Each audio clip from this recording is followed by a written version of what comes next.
Hello, everyone. Welcome back to another session of our daily NCLEX review sessions. We're doing this for free for the 90 days. Now we are on the 37th day of, or 38 rather, of the 90-day sessions. So for those who just joined us, we are inviting you to enroll in our NCLEX review course at Stancoast NCLEXcoaching.com, where you can access a wide range of resources. We have 3,000 NCLEX-style questions to help support boost your confidence. We have on-demand videos for the lectures and also animated videos for your individual study. And we really want you to check out the details below in order for you to know more about us. And we also appreciate your feedback, your thoughts and questions regarding the content that we're offering you. And please don't forget to subscribe, like, and also share this video to your friends who are preparing for the NCLEX exam, all right, or the NCLEX itself. Now, today we will be tackling into the pharmacological, volume. Let me check my volume. I thought that I already had it up. Let me do that. Hang on.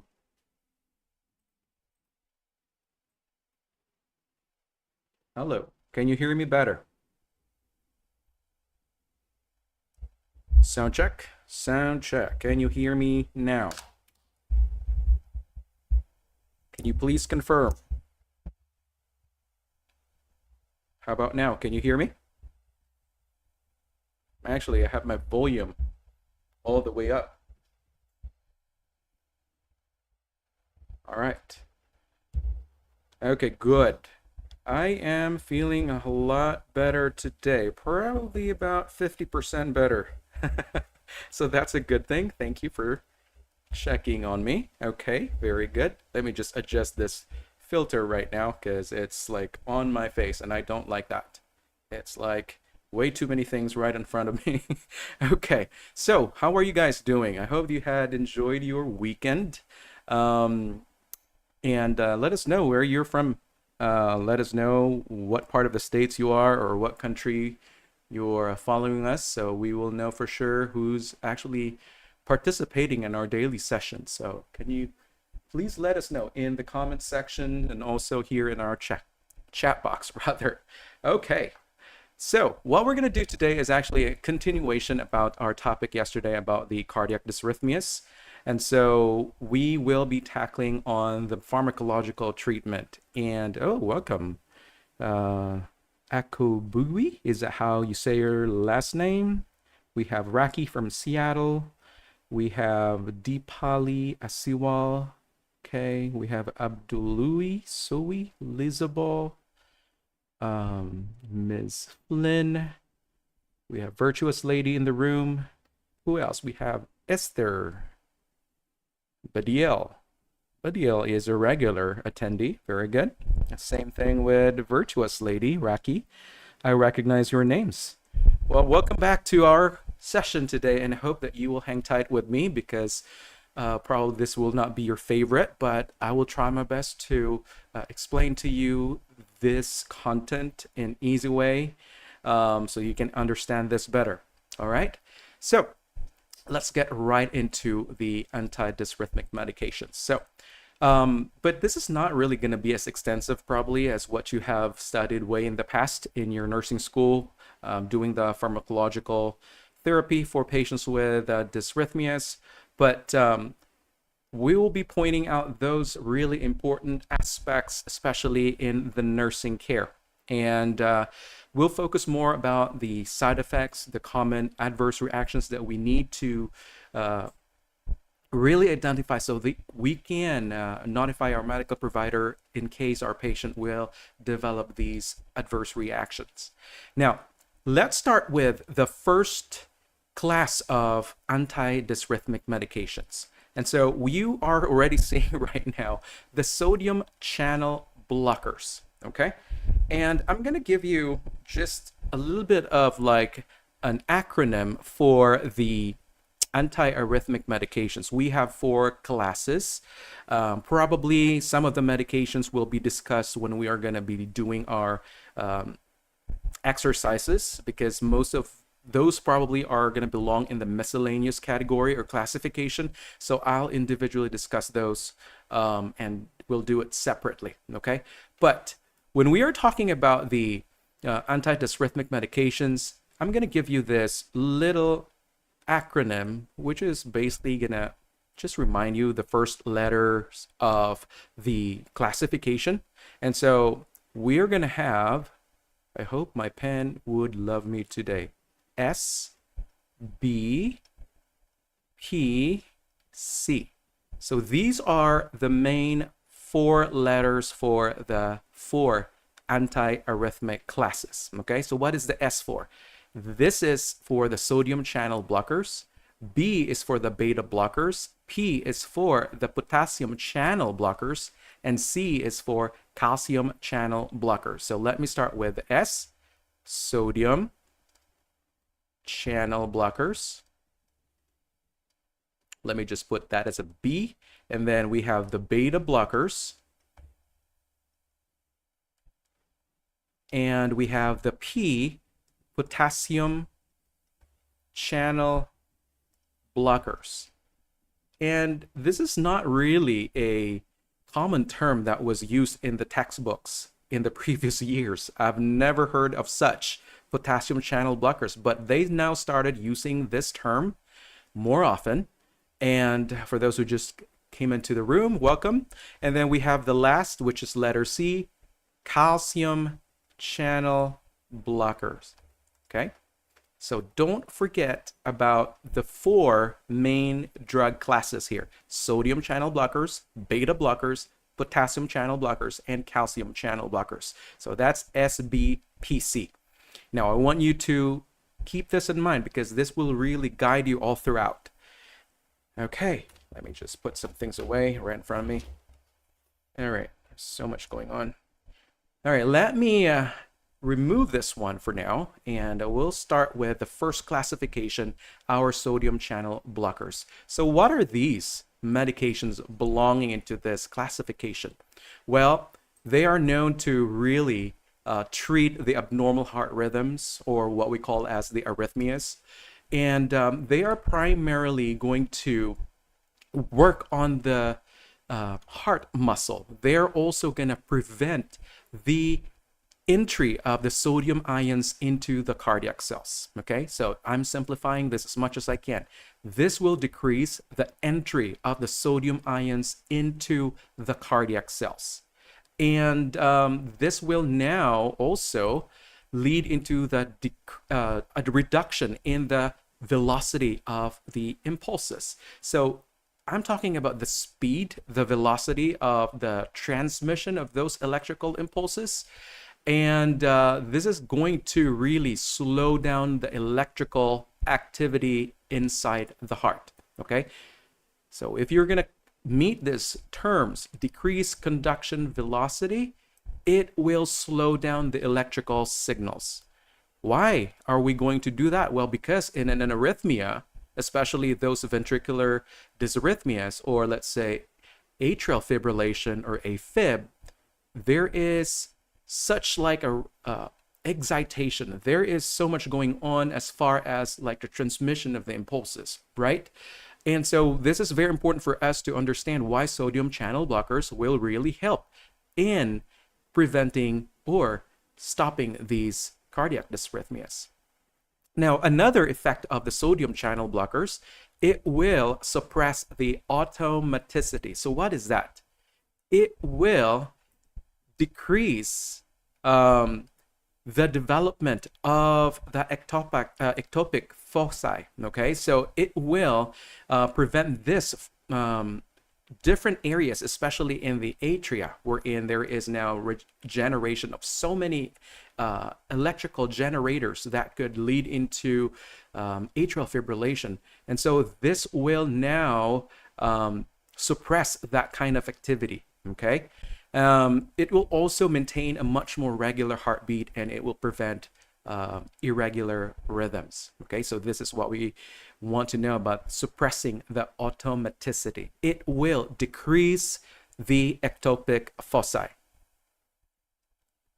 Decrease ectopic foci. So don't forget about these drug action, just about the for the sodium channel blockers. And there's another, we have suppression of automaticity and decrease of the ectopic foci. So don't forget these main 4 drug actions.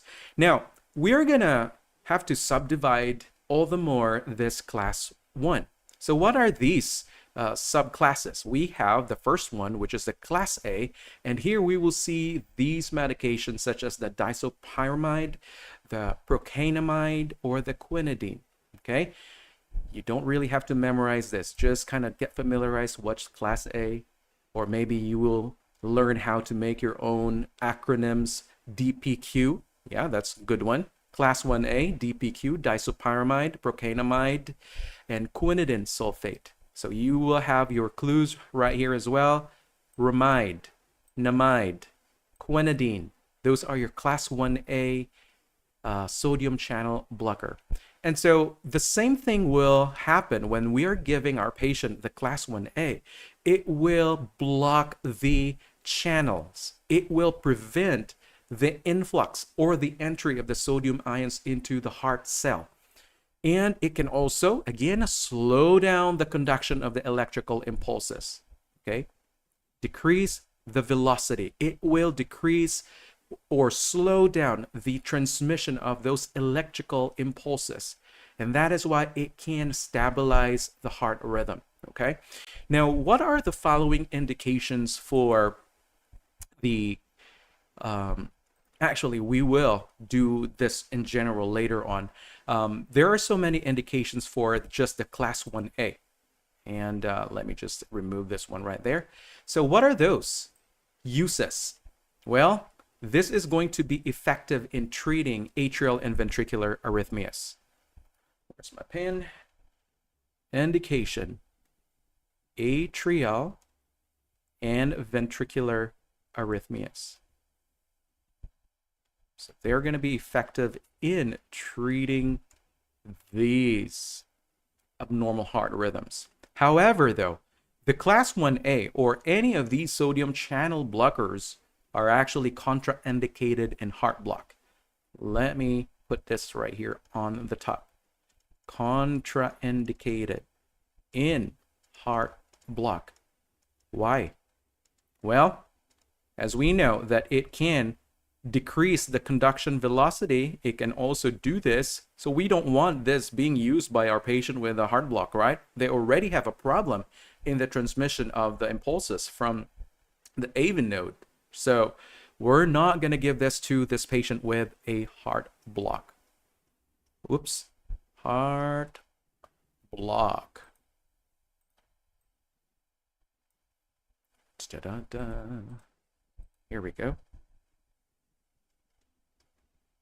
Always check your patient's medical history. Before you give the medication, make sure that you identify this medication could be contraindicated to this person. Now, we need to identify the common side effects with the class 1A sodium channel blocker. So what are these side effects or the adverse reactions? There are so many, and let me enumerate those. Let me erase this. So one of those would be GI disturbances, okay? Gastrointestinal disturbances. And we are talking about the regular NVD. So don't forget that. You already have like 3 points for the NVD. And they're also going to be cardiac effects. And so this can also worsen arrhythmias.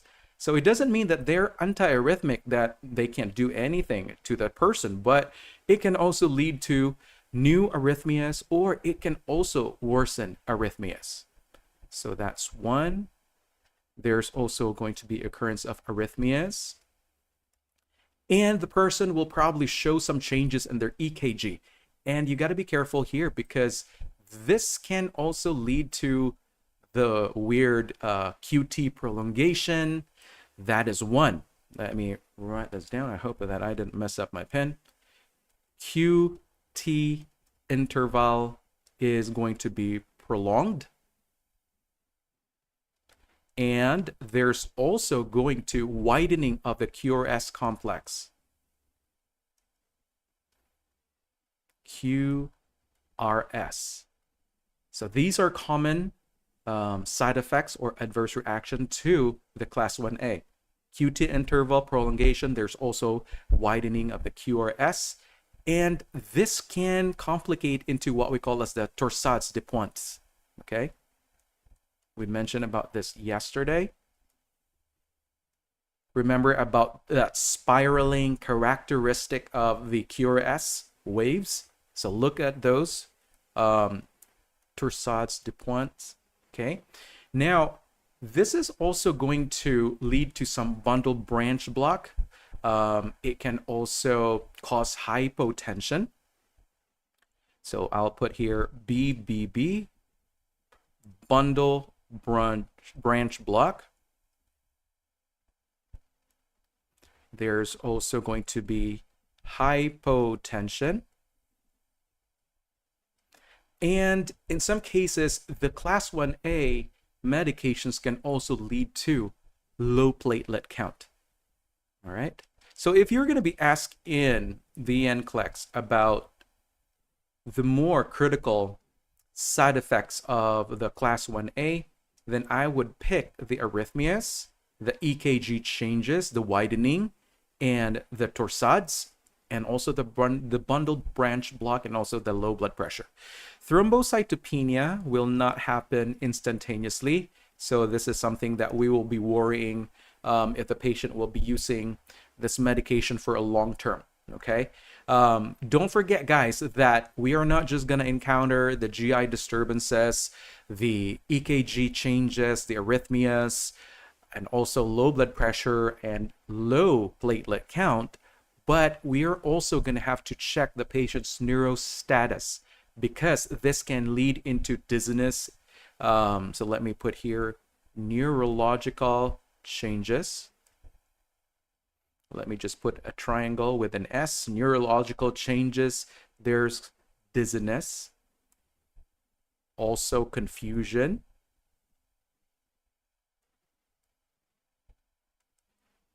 And I'll probably just leave it that way. There's more, but I'll mention all those common side effects.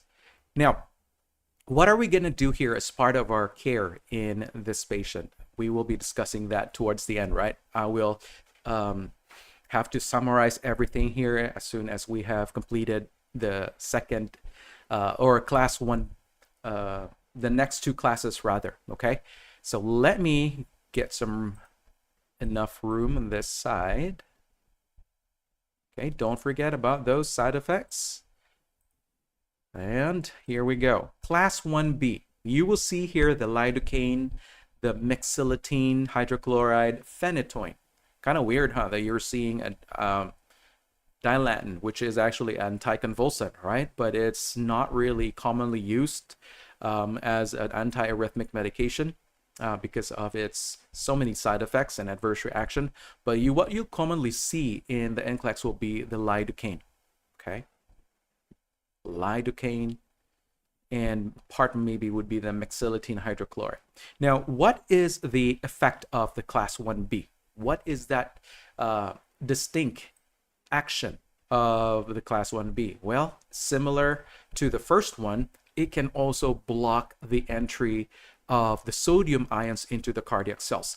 It will have a much stronger effect compared to the class 1A in blocking the sodium, okay?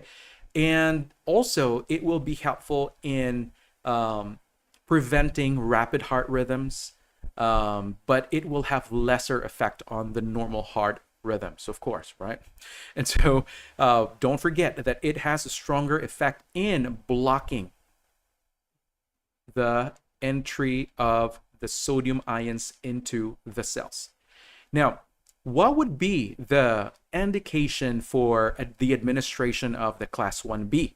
Well, this is going to be helpful in treating the ventricular arrhythmias or dysrhythmias, such as when it's probably going to happen like after a heart attack. So let me put it right here. Use indicated for ventricular dysrhythmias, especially those dysrhythmias that will show up after a person has a heart attack, okay, like within a 24-hour or 48-hour period. So we really want to make sure that we're going to anticipate this kind of antiarrhythmic medication. Now, we're going to talk about the adverse effect about the class 1B. So let me erase this. It's too much going on. Talking about class 1B. Well, as it was mentioned in our textbook, I've looked into ATI, I looked into Hesse, I looked into Saunders.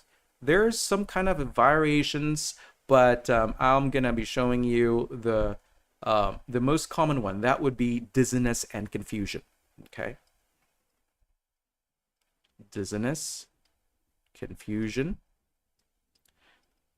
But in high levels or high doses, it can also lead to toxicity. And we will be doing a lot more of this kind of drill later on about the lidocaine. So watch out for that later, okay? Now, talking about the last class or subclass in the sodium channel blockers classification, we have them as the, quickly do this.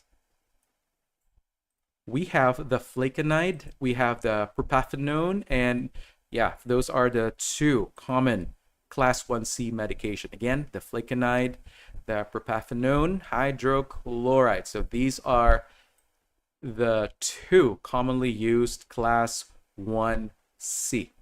All right.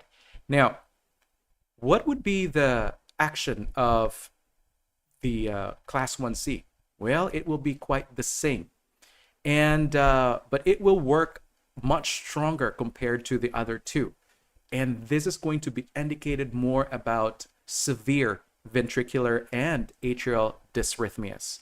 So indicated in severe atrial and ventricular arrhythmias. So like I have said, this would work stronger in blocking the sodium ions from entering the cardiac cells. Now, talking about the adverse effects of the class 1C, it will also have the dizziness, but this will also lead to some visual disturbances.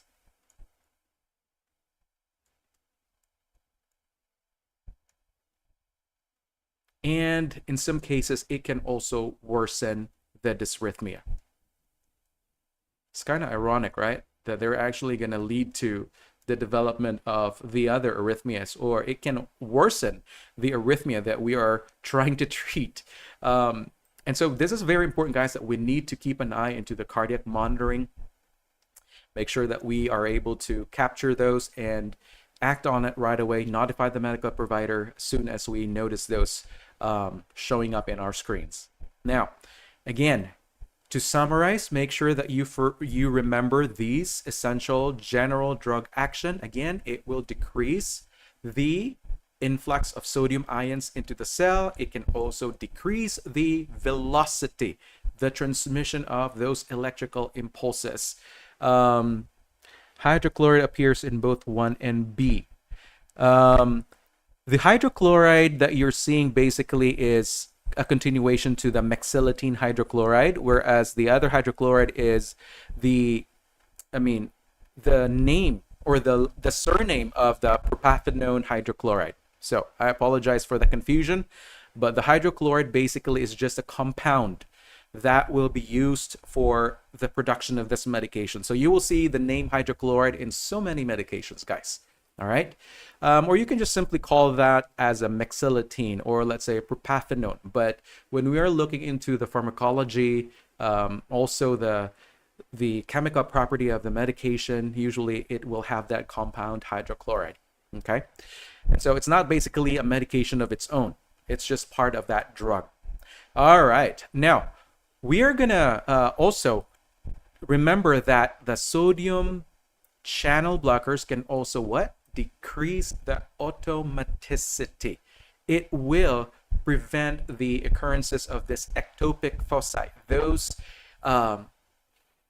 just like when it's like New Year's Eve or something like that, when there's so many people lighting their own firecrackers, right? And so in some area that's gonna restrict those individual houses from firing their own firecrackers, then usually what they're going to do is have a one dedicated spot for the New Year's Eve where they can show all these beautiful fireworks display.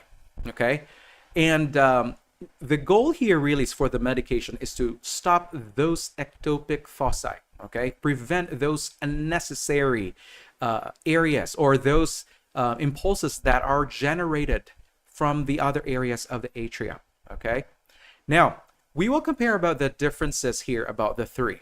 Really, as far as the potency and the use, the class 1C are the most potent in blocking the sodium channels. Okay, again, this is the most powerful in blocking the sodium channels, whereas the B is less potent but is more specific to dealing with the fast heart rhythms. So it will do a lot more of decreasing the conduction velocity, whereas the class 1C does a lot more of the blocking.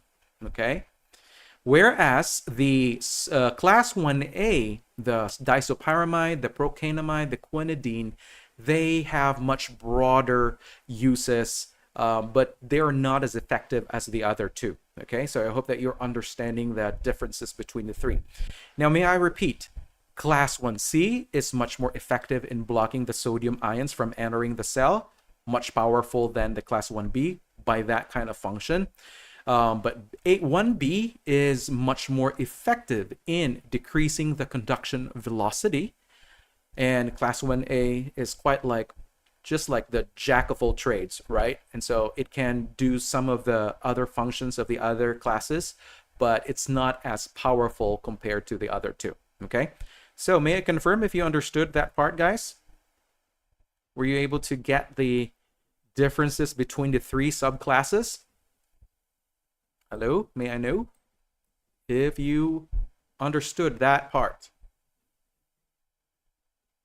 Okay, now in the clinical setting, the choices of the medication will depend on, of course, the specific type of arrhythmia. Okay, so it's not like, hey, we're just going to use the class 1A or 1B or 1C. No, it will be dependent on what type of arrhythmia the patient is having, their overall state of health, and also their presence of other medical conditions. So if there are medical conditions that could probably be worsened by this group of medication, and then of course we're not going to be using that kind of subclass, right? Now, in general, guys, when we're talking about the nursing implications for the class 1 A, B, C, we're going to continually monitor the heart rhythm. Okay, so that would be our nursing action, of course. Monitor heart rhythm continuously.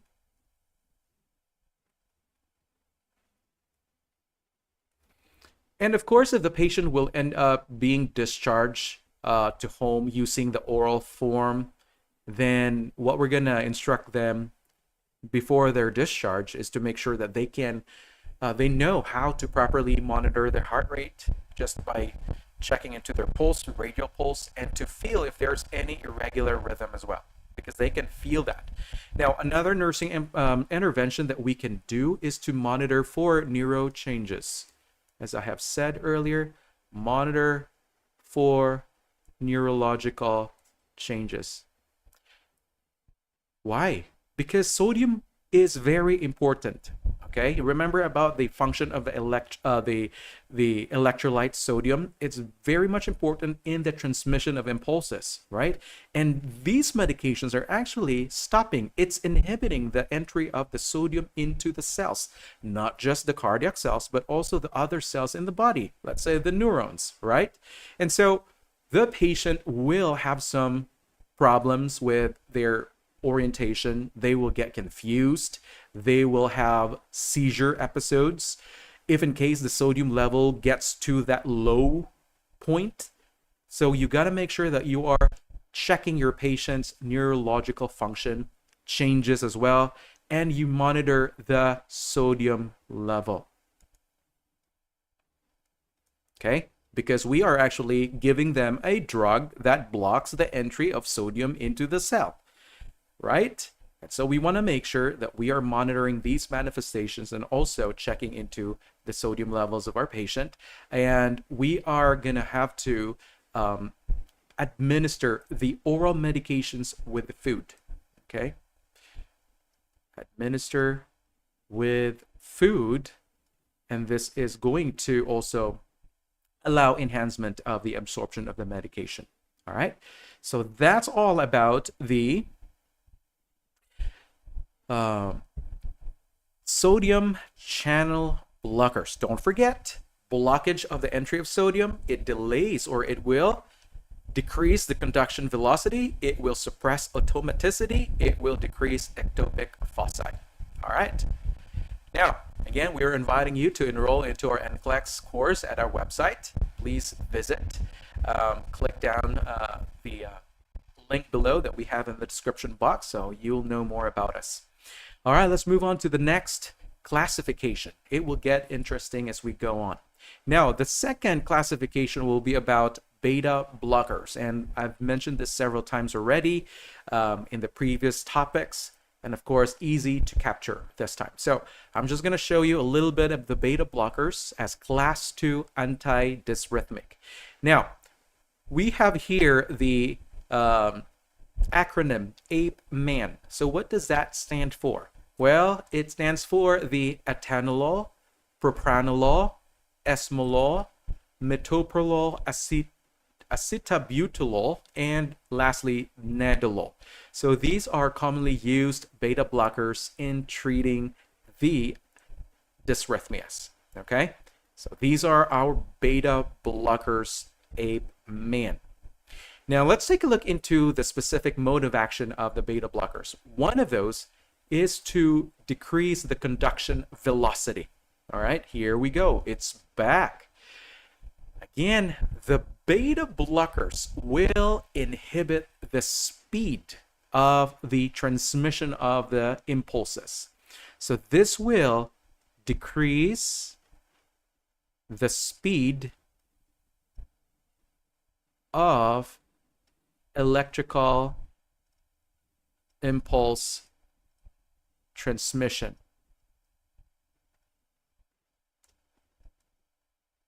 All right. It can really reduce the heart rate of the patient once it has that powerful effect, right? It will decrease the speed of the impulse transmission. Now, another is that that kind of effect can also slow down the abnormal rhythms. It can really stabilize the contraction of the heart as well.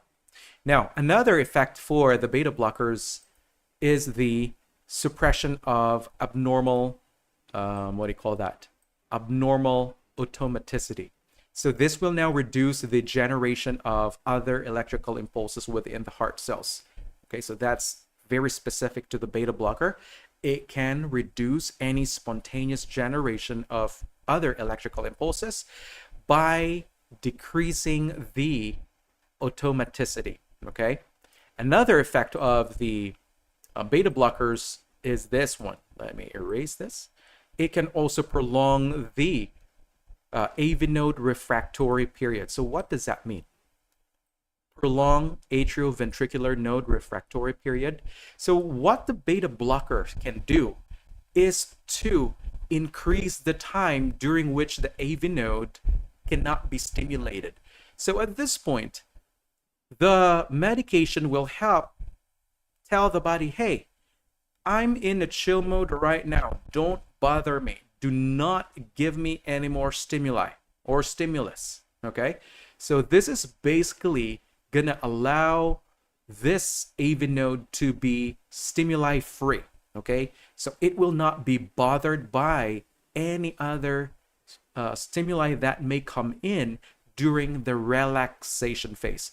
I'm on vacation right now. Please don't call me. I should not be working right now. Please don't call me. I'll hang up right now. So that is your one of the functions of or mode of action of the beta blocker in achieving this function, prolonged AV node refractory period. So there's no other stimulus that can bother the AV node. It will allow it to just chill. It will have that much longer refractory period. See this one right here? Prolonged AV node refractory period.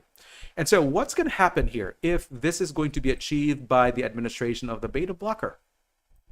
This will now allow more time for the heart to relax before it can contract again, okay? So there will be more time for relaxation before it's supposed to contract again to pump the blood out. Again, it will also can reduce the workload of the heart. Reduces the workload of the heart. So simply means that the beta blocker is giving our heart much more of like a rest day, and they can function better when they have enough rest day because they are not exhausted, they are not kind of like, what should I say here, overburdened, right? So that's a good effect of the beta blocker. Again, it will allow time for more relaxation for the AV node before it is required to pump harder again, okay? Now, another effect of the beta blocker is actually to diminish the force of the contraction, which is going to have a negative and a positive result to the heart, okay? So let me show that. It can reduce the myocardial contractility, which is known as negative inotropic effect, which is basically an opposite effect of the digoxin. Remember about the digoxin that it has positive inotropic effect? Let me write that down. Digoxin, when used in CHF, it is used because of its positive inotropic effect, wherein it can strengthen the force of the contraction of the muscle, the heart muscle. Let me put that. Force of contraction is increased when we are giving it to a patient with a congestive heart failure. Whereas the beta blockers can do the exact opposite. It has the negative inotropic effect. As I have said, it can decrease the contractile force, less force. All right. So guys, as we know now, the beta blocker is going to be effective for the treatment of patients with any kind of arrhythmia, right? That's important. But this is highly contraindicated in a case of what we call as decompensated heart failure, especially a worsening heart failure, or let's say exacerbation of the heart failure. We are not going to use the beta blocker. However, when the patient's heart failure is much more controlled, then the medical provider will order some beta blockers in order to also help in its decreasing the workload, I should say, but not during the acute phase of worsening heart failure. Okay, so that's the caveat right there. The beta blockers can help in the patient with a congestive heart failure if it's already well managed, it's controlled. Okay, however, we're not going to be administering beta blockers in a scenario wherein there is worsening heart failure, wherein the hemodynamics are not stable yet. Okay, so I hope that you're able to get that explanation. I hope so. I want to see some confirmation, so I'm not just talking garbage. I want to know if you're understanding what I'm telling you guys. Alrighty. Now, We're also going to talk about another action of the beta blocker, which is basically to decrease the heart rate. And this is what we call as negative chronotropic effect. Okay? Decrease heart rate, which is quite similar to the digoxin action. It will also decrease the heart rate. And when this happens, okay, or let's say the negative chronotropic effect of the beta blocker in treating the arrhythmia is actually going to be helpful in controlling those rapid heart rhythms, okay? It will decrease those abnormally rapid rhythms, all right? Now let's talk about the different indications of the beta blockers in general. There's many, okay? So let me get rid of these. One of the indications of the beta blockers would be the treatment of the premature ventricular contractions, PVCs. It will reduce the frequency and also the severity of the PVCs by, again, stabilizing the heart's electrical activity. Remember about this function. Also, this function, okay, and also this function. That is why it can treat the premature ventricular contractions. It will reduce the likelihood of the abnormal heart rhythms. Now, another indication for the beta blockers would be the atrial fibrillation, atrial fib, also atrial flutter. All right. So the beta blockers that we have mentioned are actually going to slow down the heart rate, okay? This will now improve the symptoms. It will also prevent the complications to the rapid heart rhythm. And of course, it will really regulate the heart rate during the acute episode of atrial fibrillation, okay? So remember these mode of action so you'll understand why the beta blockers will be effective in treating the A flutter, PVCs, and the atrial fibrillation. Now, adding here the other therapeutic effect or the indication for using the beta blocker is what? Hypertension, right? Very popular in treating the hypertension. It can decrease the heart rate as well. It can also decrease the force of the contraction of the heart muscle. And it will also decrease the workload of the heart muscle. Okay. Now, another indication for the beta blockers is angina. Right? Angina pectoris, which is basically that condition wherein there is what? Insufficiency of blood flow into a stenosed coronary blood vessel, right? And with that, there is going to be a compensatory mechanism that will cause the heart to pump harder because of the poor oxygenation to the muscle. So the beta blocker can help reduce the workload. It can reduce the oxygen demand by the myocardium, and also it can decrease the heart rate. So that's quite amazing why our beta blockers have very much, it can treat a lot of conditions. Now, another indication for the administration of beta blockers is the ventricular tachycardia, VTAC. Well, this is going to be effective in treating the current and also recurrent episodes of the VTAC. That's going to be really dangerous for this patient. And again, it can also stabilize the heart's electrical system. Now, please don't forget, guys, that our beta blockers are also contraindicated in heart block. Why? Well, remember our mode of action here. That's why we are going to be careful in administering the beta blocker, especially for those patients that will have worsening atrioventricular block. Okay, so I want you to review those questions that we did yesterday about the AV block. Now, what would be the adverse effects that we can expect in this patient with the beta blocker treatment? Well, just reading into the mode of action, what do you think? Well, first and foremost, the heart rate will go down, right? So there is going to be bradycardia. It would be nice if we'll just control the heart rate from the heart rate of, let's say, 150s, 160s, and it will go down to the 80s, 70s, 90s. That would be nice. But in some cases, it can also lead to much lower heart rate. It can cause the bradycardia.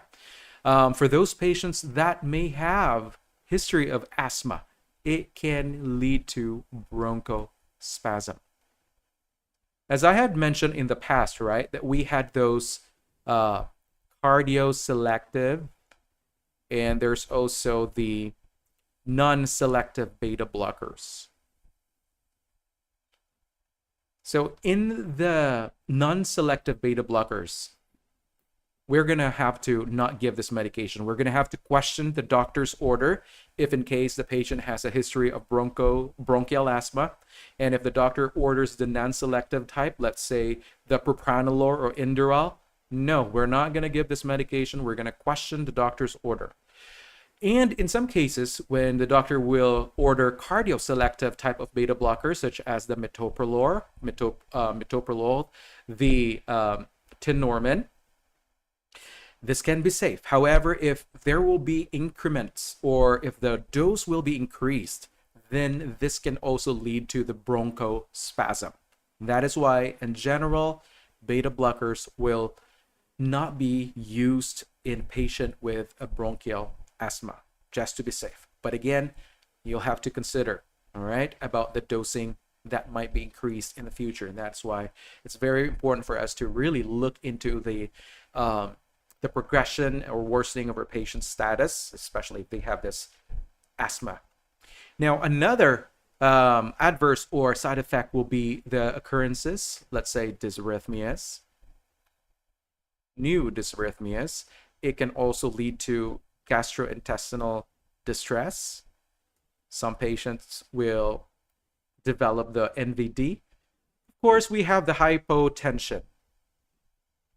And if we are not careful in assessing our patient, monitoring the progression of our patient, or if they're worsening, then this can also lead to heart failure and also heart block. So these are critical adverse and side effects that we need to watch for when administering the beta blockers. Again, bradycardia, bronchospasm, dysrhythmias. I would select heart block, heart failure. Blood pressure, yeah. Also, GI distress, a little bit minor. So keep an eye on these different adverse reaction. Now, what are we going to do for the care of this patient that is receiving the beta blockers? Well, very easy to answer that. We're going to have to monitor frequently the patient's vital signs, the heart rate, the blood pressure. Also, we're going to have to continuously check their heart rhythm with a heart monitor. Make sure that you are going to periodically check into the rhythms. Make sure that you have the alarm on so you will know if there's any more appearance or worsening of the arrhythmias. Okay. Now let's move forward to the next classification, and this will be all about the class 3. We call them the potassium channel blockers. Okay. Now, in the books, this was previously known as medications or drugs that prolong repolarization. Okay. Drugs that prolong repolarization. So it will allow the heart tissue to have that dedicated chill mode before it can contract again. So that is a simple explanation about how this medication can work. It can allow much more of a chill time. It will prolong the repolarization. So it will stabilize the heart itself. It will not be able to respond to any other stimuli or stimulus. Okay, so that is how it's supposed to be understood. Okay, chill time. Don't disturb me. I want my vacation right now. I just need to rest. I'll be back in next week to work. Okay. Now, for the potassium channel blockers, I have here the names AIDS. Kind of gross, right? But that stands for the amiodarone, the ibutylide, the diphtylide, and the sotalol. Okay. So these are your known potassium channel blockers. It will prolong the repolarization of the heart muscle or the cells. Okay. Don't forget about the AIDS. Class 3, guys. Class 3. Potassium channel blockers. Now, what are the drug actions of this classification? Well, one of those is the blocking of the potassium channels. So if we have the cardiac cell right here, if this is supposedly the potassium channel, the ATPase, right? The medication, or medications rather, that we have listed here will not allow the entry of it will not allow way much of the entry of the potassium ions into the cell, okay? And so what's going to happen here? Hello, Mary. Welcome to the class. And so the medications here listed in this classification will inhibit, it will actually block the potassium channel. So here, I'm going to lock you right now. It will actually specifically inhibit the entry of those potassium during the repolarization phase. Okay, so when the heart cells will relax, it will not allow the entry of the potassium to go inside the cells. All right, specific to the repolarization phase. Repolarization phase. Again, it will lock the gate to not allow the entry of the potassium into the cells during the repolarization phase, which is basically the action potential. Now, when this happens, well, of course, this can now allow much more of that prolongation of the repolarization. Well, it can help the re-entry of the electrical impulses into the cell. It will prevent, rather, it prevents entry of electrical impulses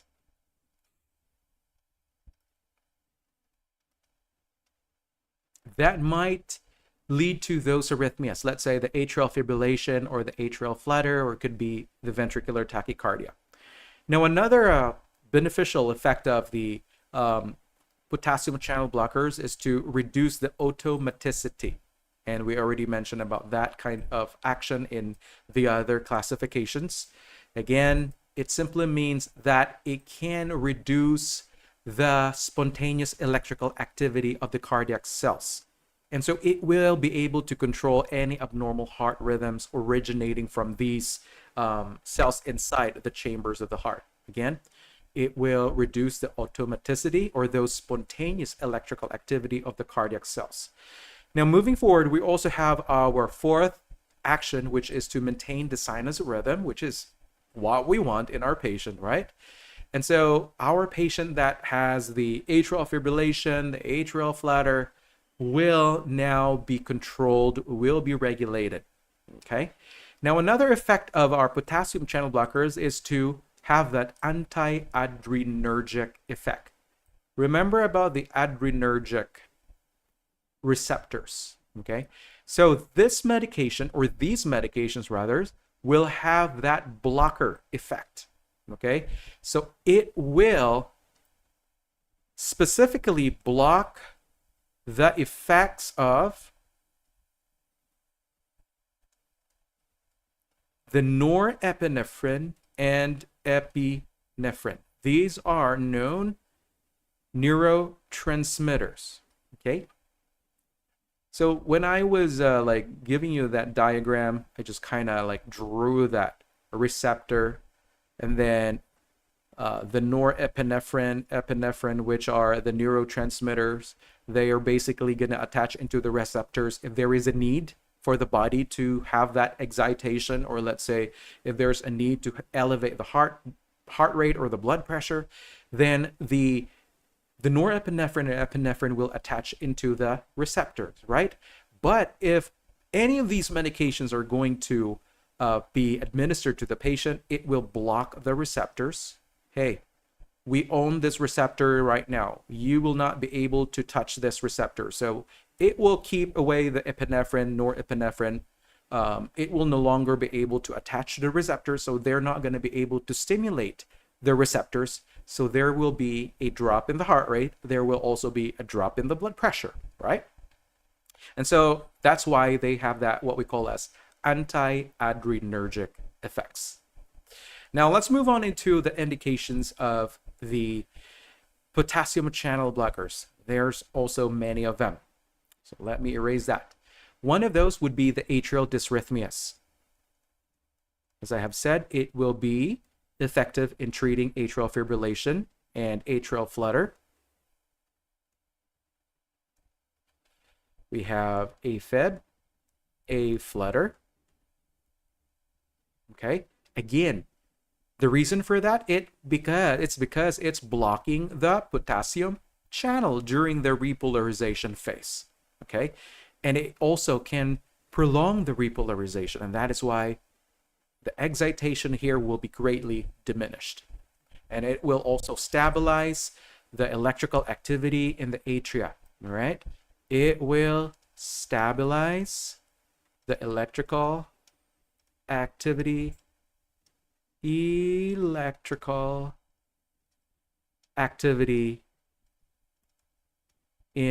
the atria, since we are talking about atrial dysrhythmias. All right. Now it will also be needed for, or it will be used for ventricular dysrhythmias as well, not just atrial. All right. And we'll be talking a whole lot more about this as soon as we are going to go into the different test questions. Now, guys, it doesn't mean that they are antidysrhythmic, that they're not going to cause any problems or will not be able to cause adverse reactions. Yes, they can also do that. That's why we really need to watch for the EKG, or let's say the continuous cardiac monitoring device, so we will be able to capture if new arrhythmias will arise. So let's now identify those side effects. Well, we also will be checking the dysrhythmias because that's one of the side effects. They can do this. And the reason for that, it's because when they're actually working into the heart cell, when they are prolonging the repolarization phase, okay, because it does this, right? It treats, or it actually will lead to the prolongation of the repolarization. However, when there is much more of prolongation of the repolarization phase of the cardiac action potential, then it can lead into that dysrhythmia, okay? And so we want to make sure that we are really looking into the rhythm very quickly and rapidly. So make sure that we are not neglecting checking into the EKG itself. If there is really a question, hey, what's going on really with my cardiac monitor right now? Something bizarre is happening. And so you probably would need to follow up that with an actual EKG, a 6-second strip. Also, maybe get this consulted by the cardiologist as well, because it can really cause some of the deadly dysrhythmias as well. Now, this time I'm going to talk about the medication Amiodarone, which is very popular, guys, in the treatment of dysrhythmias. So here we'll talk about the Amiodarone. Since this is very popularly used, we'll talk about the side effects. Now, this is going to be probably asking your NCLEX, guys. So one of those is the pulmonary fibrosis.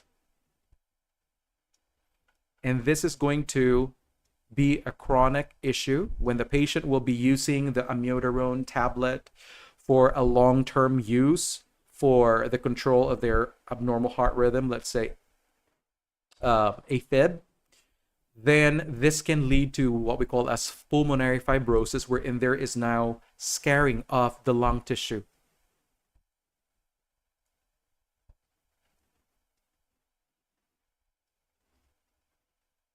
And of course, if the scar tissue is there, it cannot really function, right, in the exchange of gases.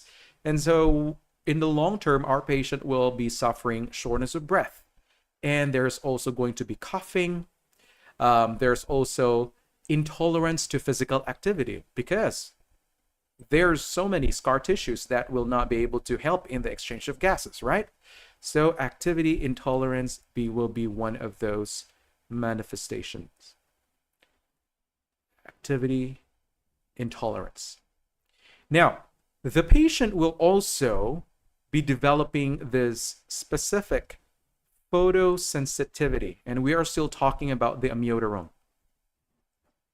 Photosensitivity, which basically is pertaining to the skin's sensitivity to the light. So what's going to happen here is that the patient will have an increased risk of developing sunburn. So what you're going to do here as a nurse when teaching your patient for the use of amiodarone for home use, make sure that they are wearing sunscreen or protecting their skin by wearing long sleeves or using umbrella when they are going to be out in the sun. And of course, they should be prevented from, or at least tell them that, hey, if it's really, if it's avoidable, then at least don't expose yourself to the sun, or else they're going to end up with that severe form of sunburn. Okay.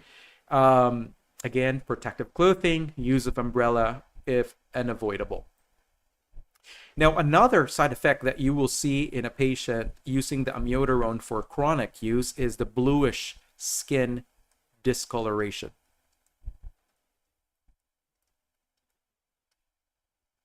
Bluish skin discoloration. And the reason for that blue tinge is because it's not because they're cyanotic or lacking oxygen, but this is actually the accumulation of the amiodarone metabolites in the skin.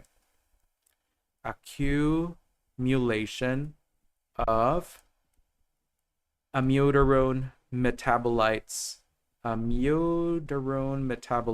in the skin. That's why they have that bluish color, looking cyanotic. All right. Another effect that you might see in this patient would be the corneal deposits. Of course, the medication will be deposited into the eyes. This can lead into halos around lights. There's also going to be blurring of vision. Blurred vision. Halos around light. And this is caused by the deposition of the medication into the cornea. Deposits in the cornea. Yeah, there's so many adverse effects for this medication alone. And I actually have seen this bluish hue in my patient. And I did not work in it wasn't a telemetry floor that I previously worked, but we still take care of the telemetry patients. We admit those patients with tele boxes. So we still get those, I would say, less complex type of telemetry patients in the neuro unit. Okay. Now, aside from all the pulmonary fibrosis, photosensitivity, bluish skin discoloration, blurred vision, we also are going to have to anticipate that the patient may end up with abnormal gait. Let me put it right here, number 5. Ataxia. I'll just shorten that as ataxia. And the reason for that is because of the medication's effect into the muscle function. Remember that our potassium is very important in the transmission of impulses in the skeletal muscle. However, the medications here that we are administering will not just alter the potassium entry into the cells. cardiac cells, but also it will alter its function, or let's say it will alter the transmission of the potassium impulses inside the skeletal muscle. And so they are going to end up with that abnormal gait. All right. And the reason for that, it's because of the medication effect into the muscle function. Let me just put here FXN, function. Now, the last but not the least of the side effects. This is probably going to come out in your exam, right? Another is number 6. I'm running out of space. Let me just write it here. Hypothyroidism. And guys, it is very important that before we initiate giving the medication to the patient, make sure that we have baseline information on their thyroid function. Okay? Again, make sure that we have that prior order to check the blood level of their thyroid hormones, T3, T4, because these medication or the amiodarone itself can inhibit the conversion of the thyroid hormones. All right, let me write that down. It will inhibit conversion of thyroid hormones. I'm trying to squeeze in here. Thyroid hormones, which can actually lead to the hypothyroidism, or let's say underactive thyroid. All right. We're not going to talk about the manifestation of the thyroid hypothyroidism this time though. But again, our side effects are the following. It can lead to pulmonary fibrosis, photosensitivity, bluish skin discoloration, blurring of vision, halos around light, also the hypothyroidism. Okay, and there's also ataxia because of the medication's effect to the muscle function. All right. So what do you think can happen to the patient if they're going to be ataxic? If their gait is going to be disturbed? Well, they're going to be fall risk. So take note of this patient. Make sure that you are assessing their Morse fall risk assessment. Okay, make sure that you do that periodically. Once the patient will feel like, hey, I just don't feel right when I'm walking to the bathroom. I feel like I'm just not myself right now. I feel so unsteady. So make sure that you are evaluating this patient's gait to see if they're really going to be prone to falling. That's a possible reduction risk potential question. Now, the patient can also have hypertension or hypotension because the medication itself can alter the regulation of the blood pressure. And so I'm not really writing that down there. Another is muscle weakness, tremors, again, because of the blocking of the potassium in the channels. There's also that photophobia, which is quite similar to the photosensitivity. So don't forget these side effects. Now, let me write down here our nursing actions. Well, we are dealing a patient, treating them with a potassium channel blockers. Of course, we're going to have to monitor vitals, right? Monitor vital signs, continuous cardiac assessment, continuous. Wait a second.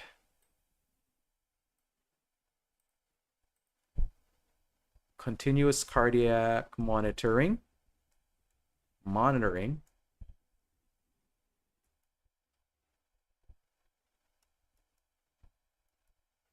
And for long-term use, when the patient will be discharged to home, make sure that you're going to instruct the patient to wear sunglasses, especially for that photosensitivity, photophobia.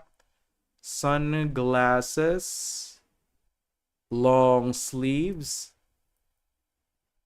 What else? Sunscreen when they're going to be out in the sun. Okay, maybe they're doing it for some purpose. Maybe they just need to do their groceries. So make sure that they tell them, hey, you're going to be photosensitive especially during the daytime. So make sure that you wear your sunglasses, make sure that you have your long sleeves, wear them, and make sure that you have your umbrella, especially if you are doing your groceries during the morning or afternoon or noontime. All right. So that's pretty much it about the potassium channel blockers. And then we have the last one, class 4, which is basically the calcium channel blockers. And I've mentioned this already in the previous sessions, indicated for the angina pectoris, the hypertension, also I believe I also mentioned this in the pulmonary hypertension. And I think that's it. Okay. Now let's move on into the medications commonly used for the treatment of arrhythmias. We have the DIVE here. And the common medications we have are the diltiazem and the verapamil. Okay. DIVE, diltiazem, verapamil. Simply here, we have our drug actions. It will block the calcium influx into the cell, back to the cell. It could be the heart cell or it could be the blood vessel cell. All right. So the calcium entry into the cells will be limited. Okay. Ca++. Instead, the calcium ions are planning to go inside the cell.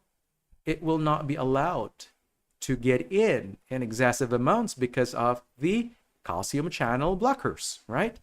And when this happens, then the cell will be less excited.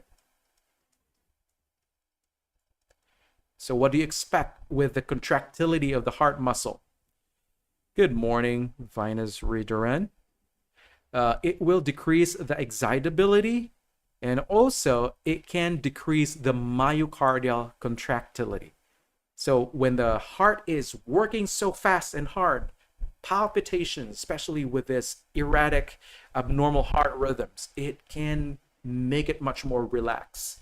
So our calcium channel blocker is another chill pill. Here you go. Take this chill pill so you will not be so exhausted pumping the blood.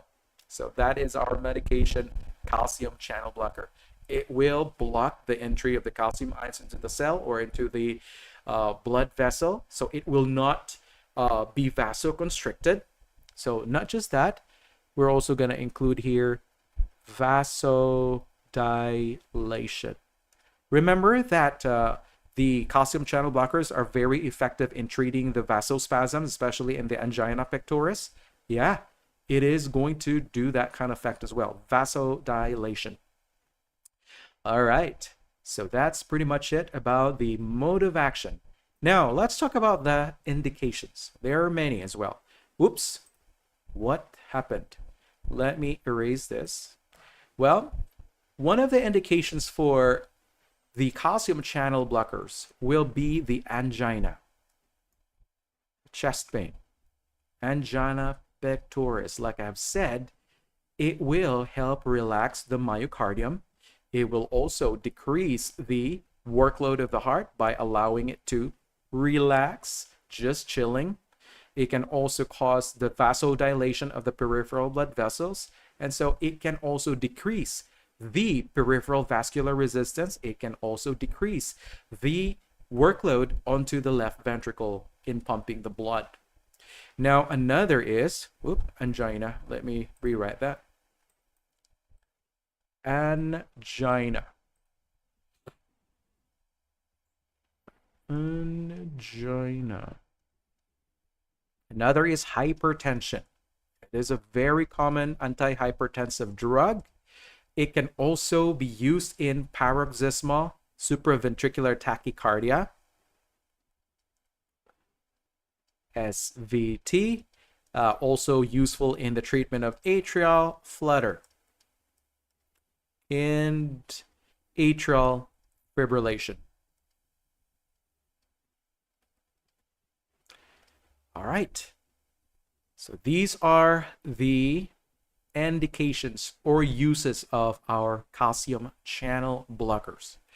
Now, since we are going to decrease the excitability of the heart tissue or the heart cells, what do you think would be the result as far as the heart rate? What do you think? Will it go up or will it go down? We're talking about the adverse side effects right now. So here, the heart rate will be better controlled. That's good, right? Within the normal range. We want that. But in some cases, the heart rate will go even lower than the normal range. So it can lead to bradycardia.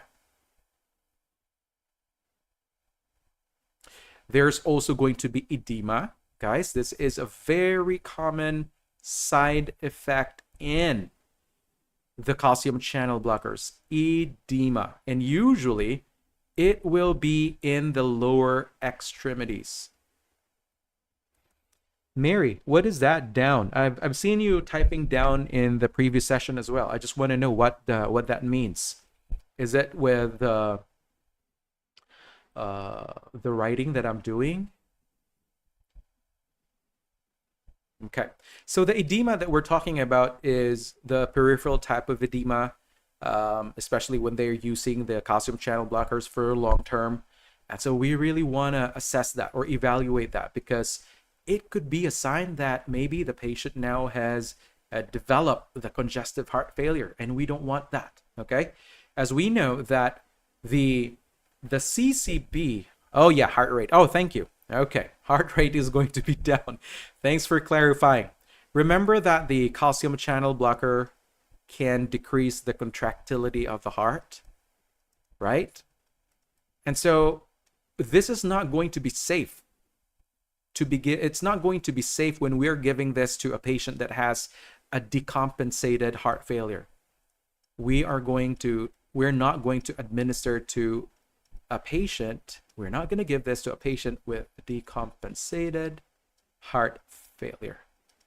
So if we are going to see worsening edema, yeah, that would warrant us to really notify the doctor about the fluid retention into the tissues. That's not a good sign, okay? But this is expected side effect, right? But you need to monitor this one. Now, another side effect that you need to keep an eye on is the dizziness, all right? Also the constipation, because of the medication's effect into the GI tract. It can lead to decreasing peristalsis. And so our patient will end up with that hard stools, and they're also going to be hypotension, right?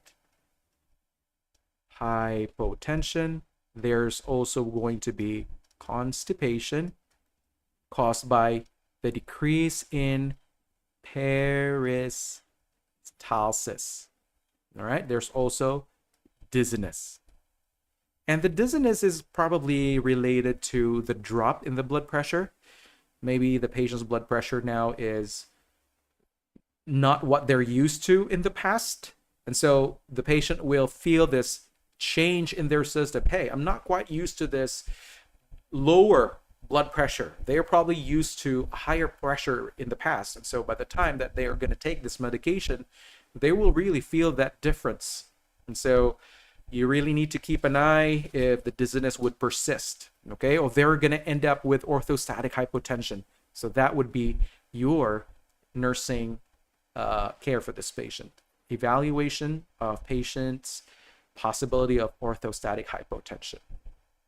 Now, so those are the side effects. Now we will be talking about the general nursing interventions for all the classes, okay? But before we need to go those to discuss about the general nursing actions, again, what are those? Hang on. Screen white. Well, now, I just want you to enumerate what are those 4 antidysrhythmic medications. Can you type in the comment section or in the chat box? What are those 4 antidysrhythmic medications?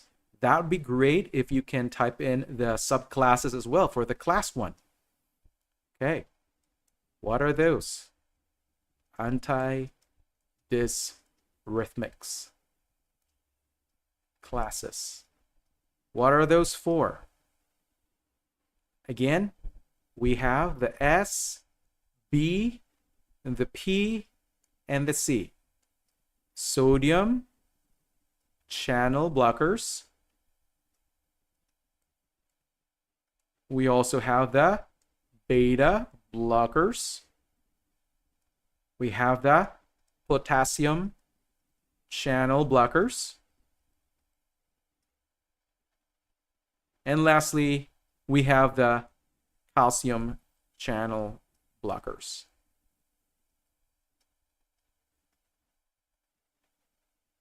All right, don't forget these clues.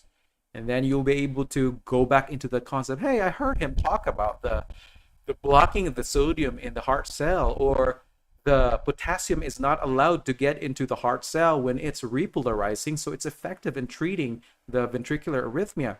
Oh yeah, the calcium is not allowed to get into the cell, so it's no longer excited. The heart rate is going to be better controlled because of the medication, calcium channel blocker. Or let's say the beta blocker is slowing down the transmission of the impulses. So it will slow down the heart activity. It will stabilize. So simple as that. So I hope that you're learning something about the different classifications. Now, we will talk about the general nursing interventions for the different classifications. Will not take long here, guys. We will go into the questions. Let me fix my screen. All right. So what would be our general nursing care for this patient? So irregardless of the calcium channel blocker. So I'm just going to cross that out. Okay. So we will be talking about nursing care. What would be those? Well, number one, we're going to have to monitor the vitals. Sodium channel blockers, beta blocker, K, and calcium channel blockers. Very good. Mary and Charity. Also, Venus Ridoran. Also, Virtuous Lady for responding. So we're going to have to monitor the patient's vital signs, right? Heart rate, blood pressure, respiratory rate, and also the blood pressure. Do not neglect those. Now, what about the cardiac monitoring? Continuous cardiac monitoring. We need to do that as well. Continuous cardiac monitoring. We're going to have to also check blood medication levels. Okay, check medication levels. What about the administration of lidocaine? You have to be careful, especially when you are giving the lidocaine IV to your patient. Make sure that you are looking into the label, because there are some containers that may have the epinephrine in it, okay, or preservative. So make sure that you are checking that one, that you are not administering a form that contains epinephrine, okay? Lidocaine container check. You're going to make sure to not administer the lidocaine that has epinephrine. We don't want this for this patient. Not administer that has epinephrine in it, okay? Now, we're also, in some instances, there are some medications that may lose its effectiveness, or let's say efficacy, when given with food. So you have to watch for those as well.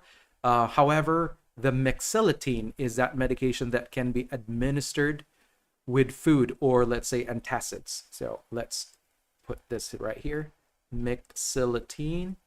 So this is something that can be given with food or antacid in order to decrease stomach upset. All right. Now, if we are giving the medication during the or we are giving the IV form of the drugs, make sure that if it's going to be in infusion mode, then we have to use the IV pump or the regulator in order to safeguard the administration and make sure that we're also monitoring for any signs of what? Fluid retention. Remember about the calcium channel blockers, guys, that I said? Fluid retention, especially for the CCBs. So don't forget that. Monitor for the weight, any shortness of breath, edema.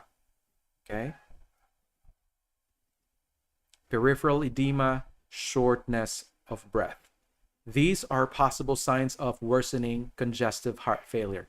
So make sure that we are detecting all these new occurrences, report them to the medical provider in order to possibly discontinue this medication. Okay? Now, another is to manage the patient's diet as well. So what we're going to have to do is to possibly limit fluid and salt intake. Limit fluid and salt intake as prescribed. As prescribed or as needed. Because as we know that sodium can lead to fluid retention as well. What else? For the amiodarone, remember about its effect into causing the pulmonary fibrosis. So what we're going to do here is to monitor for the respiratory. There's many things in the amiodarone alone. Monitor thyroid function.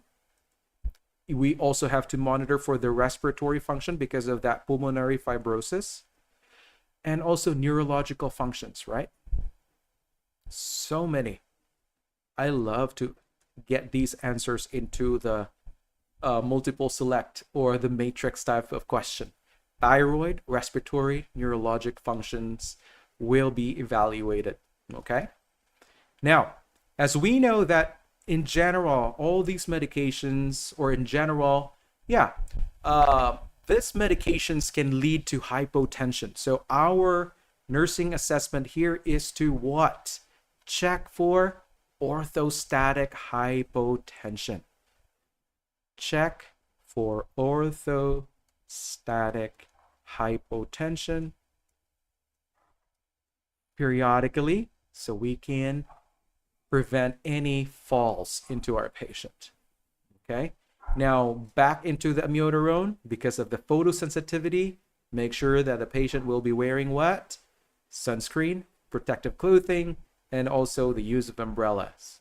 All right, to prevent these sunburns. And another is the constipation. Remember about the constipation, decreased peristalsis. We are going to encourage intake of what? High fiber food. Maybe stool softeners, laxatives would be recommended by the medical provider.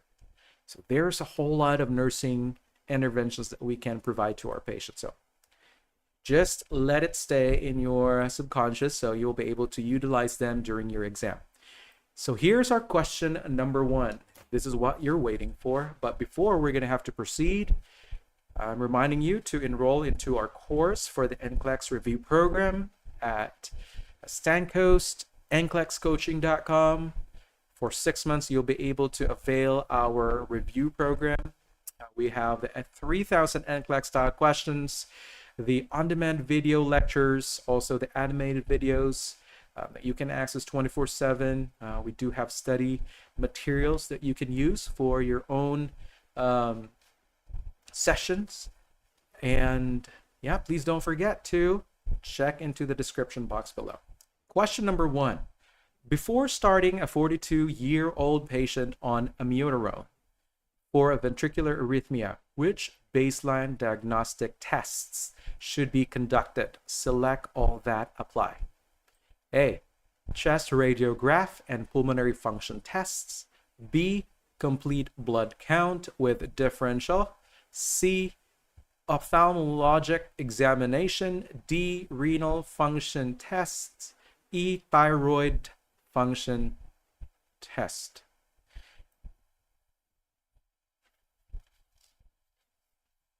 No live lecture? I doubt there is, but that probably will change. Okay. Okay. So here is our first question. Before starting a 42-year-old patient on amiodarone for a ventricular arrhythmia, which baseline diagnostic tests should be conducted?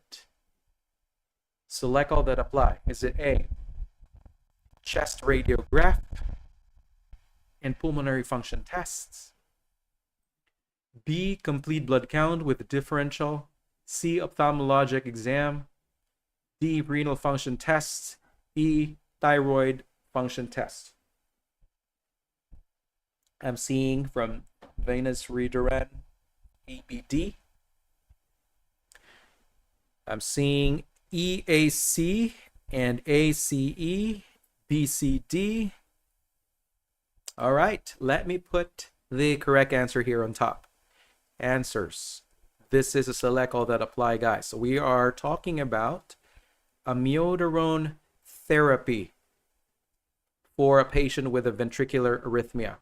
So before we are going to start giving, or before the patient will be taking this medication, make sure that there will be baseline testing.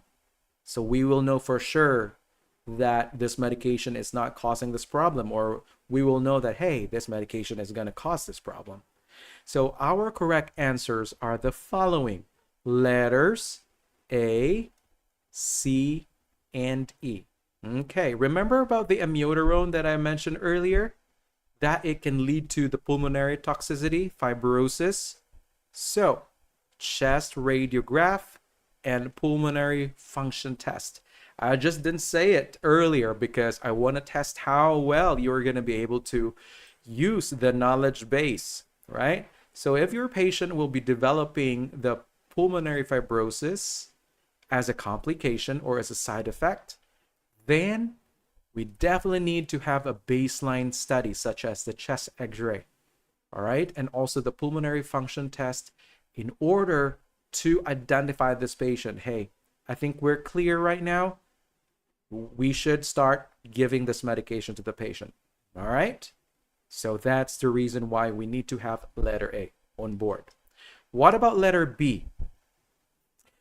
Complete blood count with differential.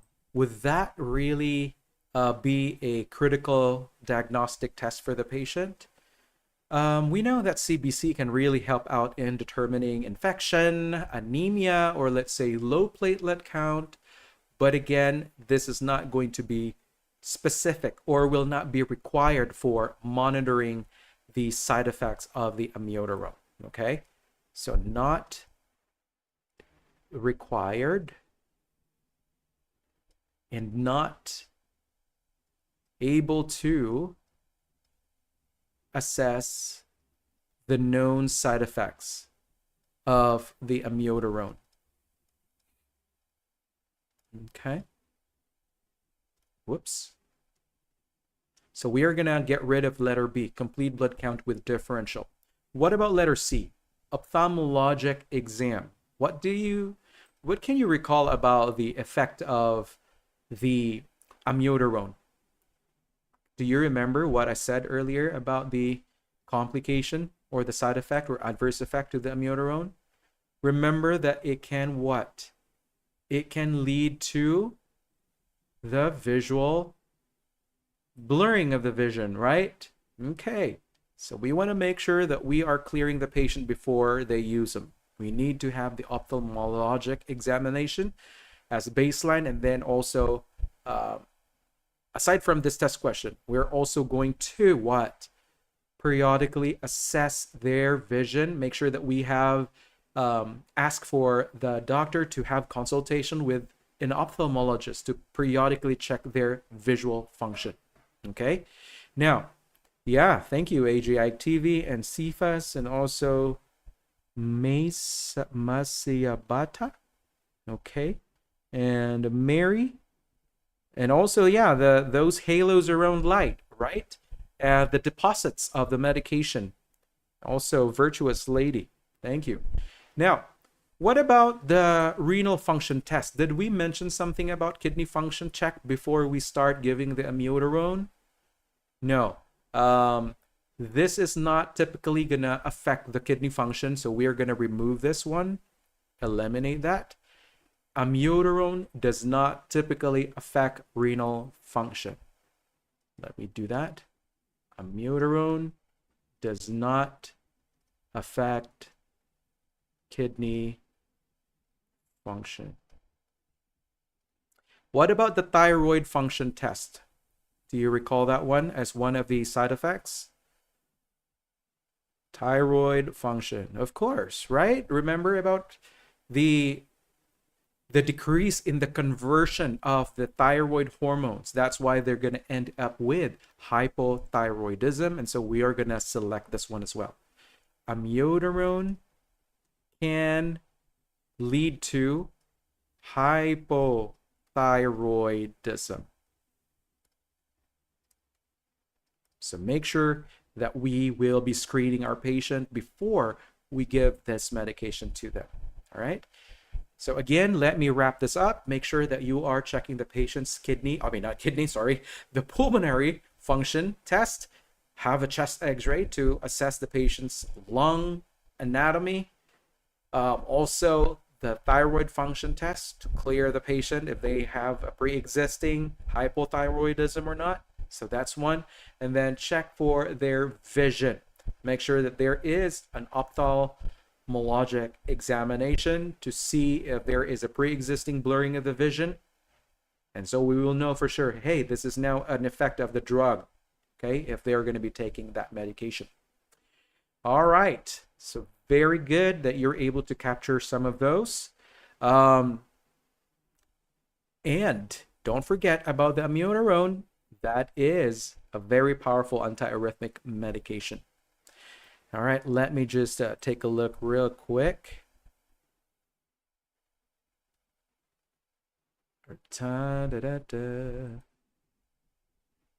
Yeah. All right, going back.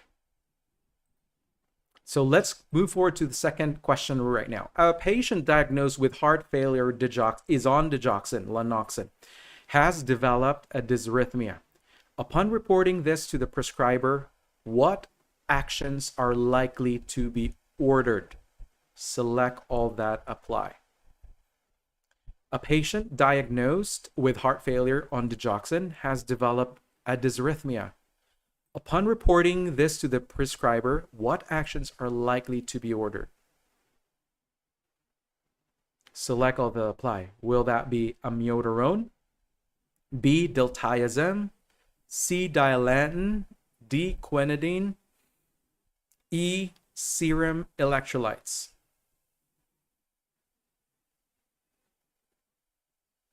What do you think?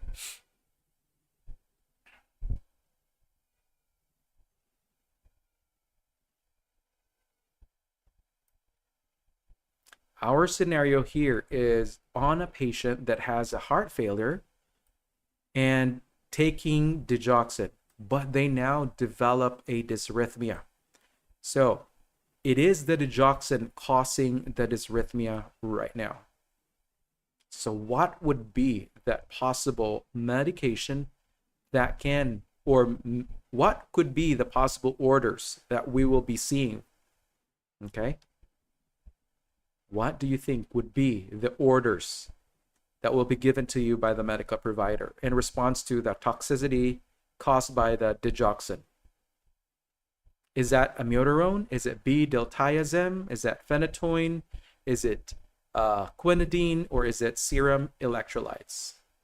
Okay, so the correct answers for this test question, it's going to be, they are letter C and letter E.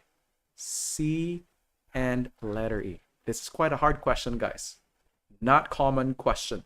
Now, why is letter C being ordered for this patient? Well, we know that phenytoin is an anti-seizure, right?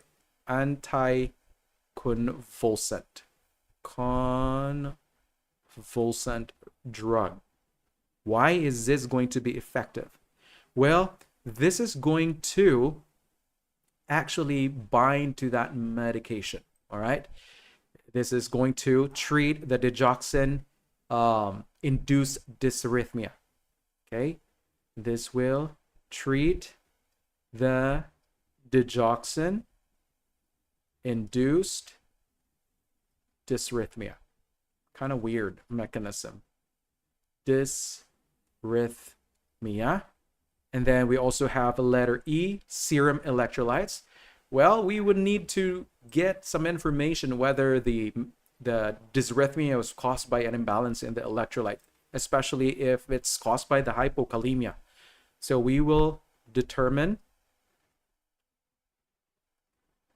if the electrolyte imbalance is the cause of the dysrhythmia. Is the cause. Okay. Now, we also have the serum electrolytes. Basically, what we're going to have to look into here would be the potassium. Okay. So possible that could be the electrolyte that is going to be problematic. Maybe it's low. So we want to identify that as well. Serum electrolytes and the dilantin. Why not letter A, amiodarone, or let's say letter B or quinidine? Why not these medications? Well, we know that they are antidysrhythmic medications, right? But the amiodarone can increase the digoxin in the blood. So all the more it can cause toxicity. Worsens toxicity of the digoxin. That is why we are not going to give amiodarone. Now, what about diltiazem? B, diltiazem. The medication can also increase the digoxin levels.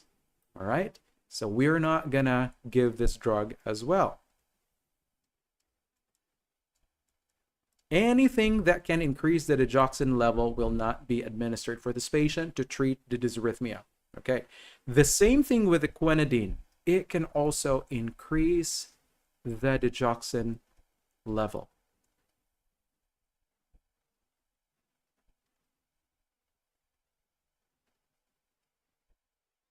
All right.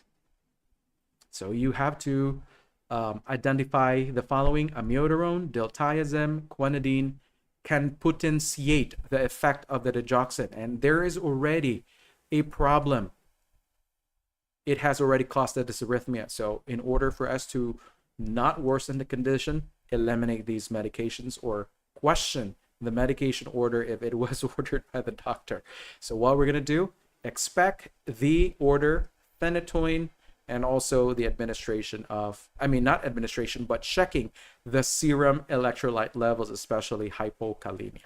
Okay, let's move on to the next question. We have a long ways to go, guys. Third question.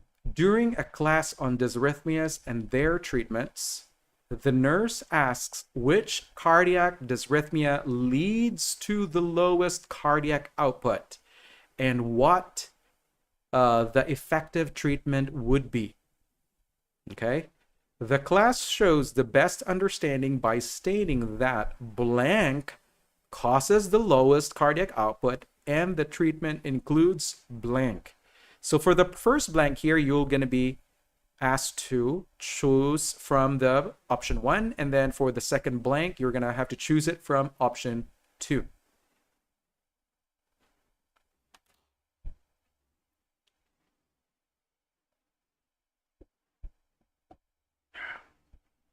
Again, the question states, during a class on dysrhythmias and their treatments, the nurse asks which cardiac dysrhythmia leads to the lowest cardiac output and what the effective treatment would be. The class shows the best understanding by stating the cause that blank causes the lowest cardiac output and treatment includes blank. So I'm seeing from deep, D and D. Okay. Causes the lowest cardiac output and treatment includes VFib and defib. So what would be that condition? Well, our answer here is VFib. And then the treatment will be defibrillation. Okay, so we have our selection. So you can use this. Actually, this is like the drag and drop, or let's say the drop down menu. I really like those test questions. I wish I had that kind of test item when I took the NCLEX in 2005. What is that? What is that FAV DF? What does that mean? VFDF? Okay. All right. So, the rationale for our question number 3, the ventricular fibrillation really will result in no cardiac output. Remember that, guys. As we have mentioned about yesterday, we talked about this yesterday's lecture. Yeah. Ventricular fibrillation. Remember, there is going to be pulselessness. Ventricular fibrillation. There is no cardiac output. The ventricle's not going to be able to pump anything out of the heart, right? It's just quivering. You'll see in the screen that it's just quivering, but it's not going to be able to pump the blood out. So nothing's really going to come out into the system. No blood will really be spread or pumped into the pulmonary circulation as well. So what we need to do here is to restore the cardiac function by applying the defibrillator as soon as we see this in the patient's cardiac monitor. Defibrillate right away. All right. If you had answered atrial flutter, well, this is actually going to be matched with the lidocaine, right? But it doesn't cause the lowest cardiac output, and lidocaine is not the treatment of this condition. Now, I hate pharmacology. I'm so poor in that aspect. Don't we all? Well, but at least did you understand some of the concepts that I'm talking about today, AJ? Ike. Let me know if you are picking up some important concepts here today. Yeah, pharmacology is a huge monster. If you're going to be eating it without dicing them into small pieces, you're just going to regurgitate them. That's the bad thing about pharmacology. If it's not taken piece by piece, you really have to digest it. Okay, what about tachycardia? Well, the tachycardia would not cause that lowest cardiac output, right? It doesn't do that. And atropine will not treat this, okay? Atropine will treat bradycardia. Let me just mark here. Treats bradycardia, not the ventricular fibrillation, all right? The first degree heart block, of course, it cannot produce that whole lot of cardiac output. It can impair the production of the blood out to the system, right? It's not as significant compared to the ventricular fibrillation. Okay, very good, Deep. Thank you. Yeah, bradycardia for atropine. Very good, Mary. Very good. So atropine is intended for bradycardia, not for tachycardia. Now, for the... Okay, good. Please do. Now, verapamil. What is the verapamil again? That's one of the DIVE, right? Calcium channel blocker. This is not going to be used for treating this condition. It will not. No medication will primarily treat the ventricular fibrillation. It will be defibrillation. We really need to do that in order to reestablish the cardiac function. All right. Let's move forward to the next question here, guys. Number 4. A nursing student inquires about the mechanism by which digoxin induces dysrhythmias. The nurse accurately responds that digoxin A reduces automaticity in the AV node, B increase the automaticity in the Purkinje fibers, C, increases automaticity in the SA node. D, speeds up AV conduction. What would be your answer here, guys? A nursing student inquires about the mechanism by which digoxin induces dysrhythmias. The nurse accurately responds that digoxin A reduces automaticity in the AV node, B increases automaticity in the Purkinje fibers, C increases automaticity in the SA node, and D speeds up AV conduction.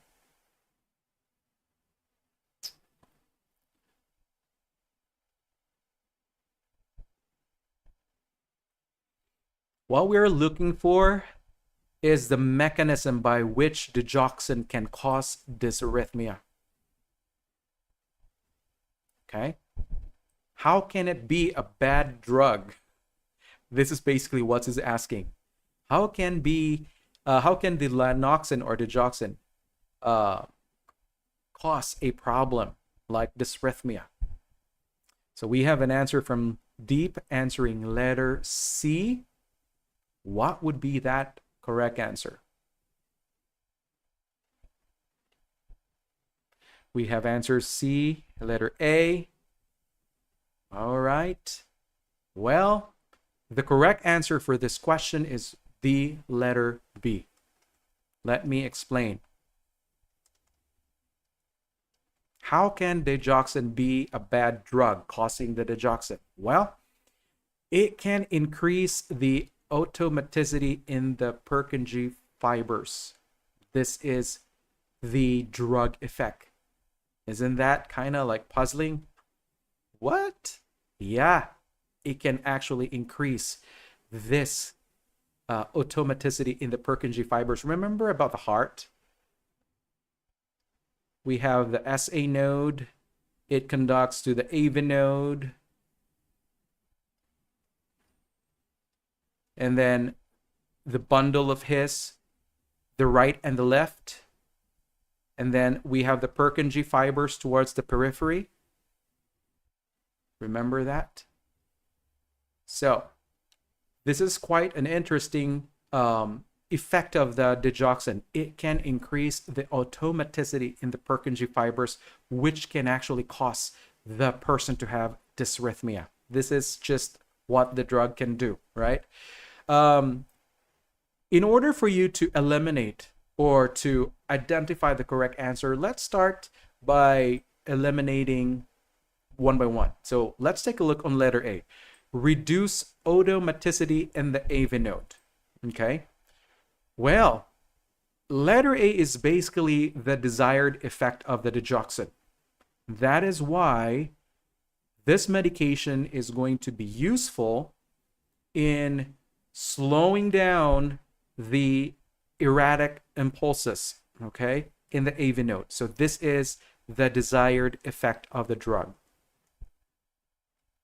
So I really want you to go back into the drug action of the digoxin so you can capture. So this is going to be eliminated.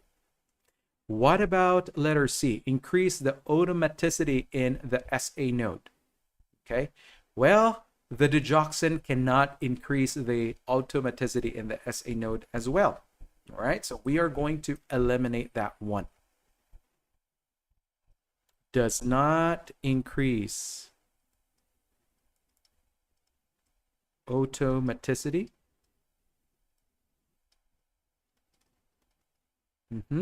In SA node. Now, what about letter D? Speeds up AV conduction. No, this is the exact opposite. The digoxin will slow AV conduction instead. So that is why we're going to end up with a very unusual, unknown, quite, I would say, unpopular drug effect of the digoxin, which is increasing automaticity in the Purkinje fibers. All right. So that's how we're going to approach the test question when we are not quite familiar. So you're going to have to review the pharmacologic, or let's say the drug action of the medication, in order to, hey, this is expected and this should not be a contributing factor why the patient will have a dysrhythmia. So you're going to have to eliminate one by one. Now let's move on to number 5.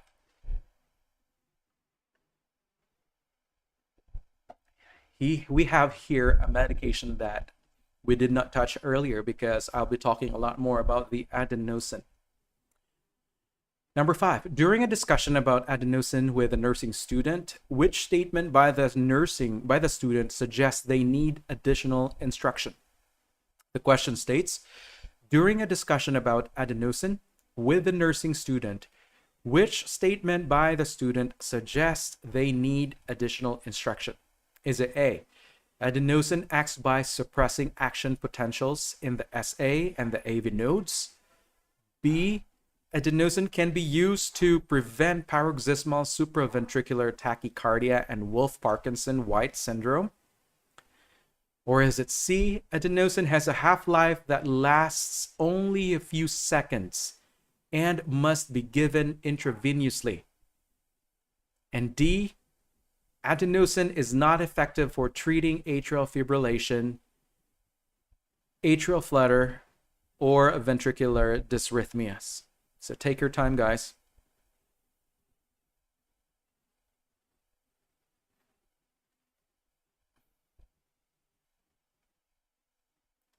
Okay, let me browse something else while you read through the question.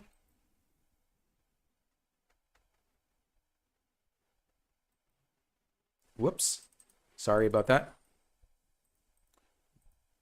Okay.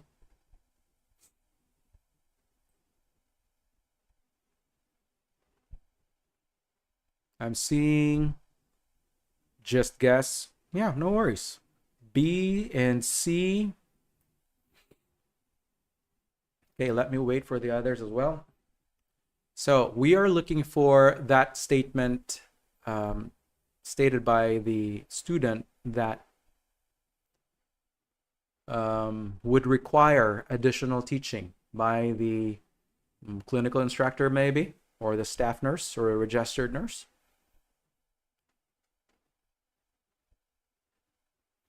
So we will be talking a lot more with the adenosine in a minute. So if you don't have any idea, that's fine. That's totally fine.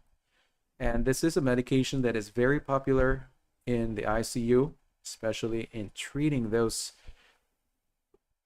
very life-threatening dysrhythmias, A or D, I think. Okay? No worries at all. Well, let's talk about the first option, letter A. Okay. Why is letter A not going to be an answer? Well, it states here, adenosine acts by suppressing action potentials in the SA and the AV nodes. So basically, this statement simply means that the adenosine medication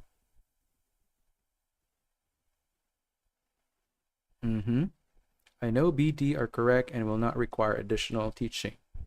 Okay, so letter A, adenosine acts by suppressing action potentials in the SA and the AV node. So this is going to be a correct statement because the adenosine can inhibit, it will suppress the action potentials in these heart nodes, the SA and the AV nodes. So this will be eliminated. All right. So we are going to remove this one because this is a good statement with understanding.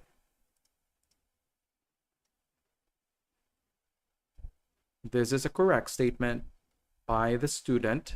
Okay. What about letter B? Adenosine can be used to prevent paroxysmal supraventricular tachycardia and Wolff-Parkinson-White syndrome. What do you think about that one? Adenosine can be used to prevent paroxysmal supraventricular tachycardia and Wolff-Parkinson-White syndrome. Well, guys, this is going to be the wrong statement. Why? Because the adenosine medication is not going to prevent, this makes the word or the statement false. This is false. It will not prevent. It will not be used as a preventive medication, but it will be used to terminate the PSVT. Okay? All right? Instead of using the word prevent, it should be terminate. Okay? So that is the medication or the action of the medication. It is to terminate, not prevent. So that's why letter B, it's correct. This means that the patient or the student nurse rather, student's statement, whoops, what happened to my apostrophe? Student's statement is wrong. Okay.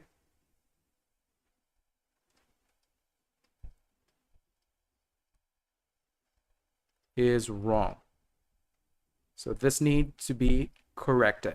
It doesn't prevent, however, the medication will terminate the PSVT and also the Wolff-Parkinson-White syndrome. Now we know that the answer is already the letter B, right? We'll finish the other letters. Okay. What about letter C? Adenosine has a half-life that lasts only a few seconds and must be given intravenously. That is also a correct statement. Okay. Do you recall the concept of half-life in pharmacology, guys? The T 1/2. This is the remainder of the medication that will stay in the bloodstream. As time goes by, it will start to diminish. Okay. So basically what it's stating here is that the medication can be easily excreted, meaning that it will not stay a lot longer in the system because if it has a shorter half-life. It's not going to be, it doesn't have that capability.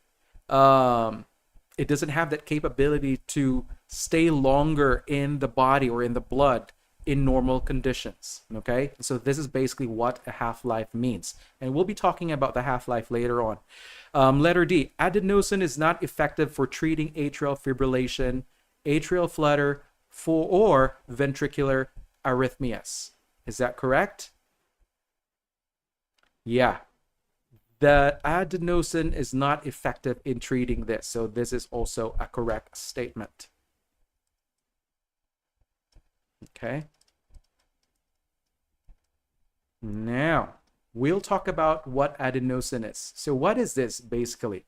So the drug is going to what? It will prevent the influx of calcium ions into the cells. And also it will allow the potassium to leave the cells. Okay, so let me write it down here.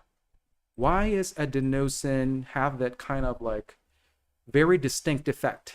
So again, adenosine will prevent or it inhibits entry of calcium ions into the cell, and it will also cause the potassium ions to leave or to leave outside the cells. Okay, to leave the cells. So what would be these two mechanisms? What can they do to the overall heart function? Okay, what would be that effect? Well, with the prevention or the inhibition of the calcium ions entry, this will now hyperpolarize the cardiac cell. So this will eventually slow the conduction. Slows conduction of impulses from the, it will slow down the conduction of the impulses through the AV node. Slow the conduction of impulses. Wait a minute. Let me write here somewhere below because it's getting so confusing. Okay. adenosine. So one of the effects, prevents calcium ions entry in the cells. And then the other one, it can allow exit, or let's say efflux or exit of the potassium ions from the cells. So what would be the end effect with these two actions? Well, it will lead into the slow conduction of impulses. Slow conduction of impulses in AV node. So when there is now slowing of the transmission, this will now interrupt the re-entry pathway. And so this will really slow down the heart rate, okay? So what will be the primary indication of this medication? Uses.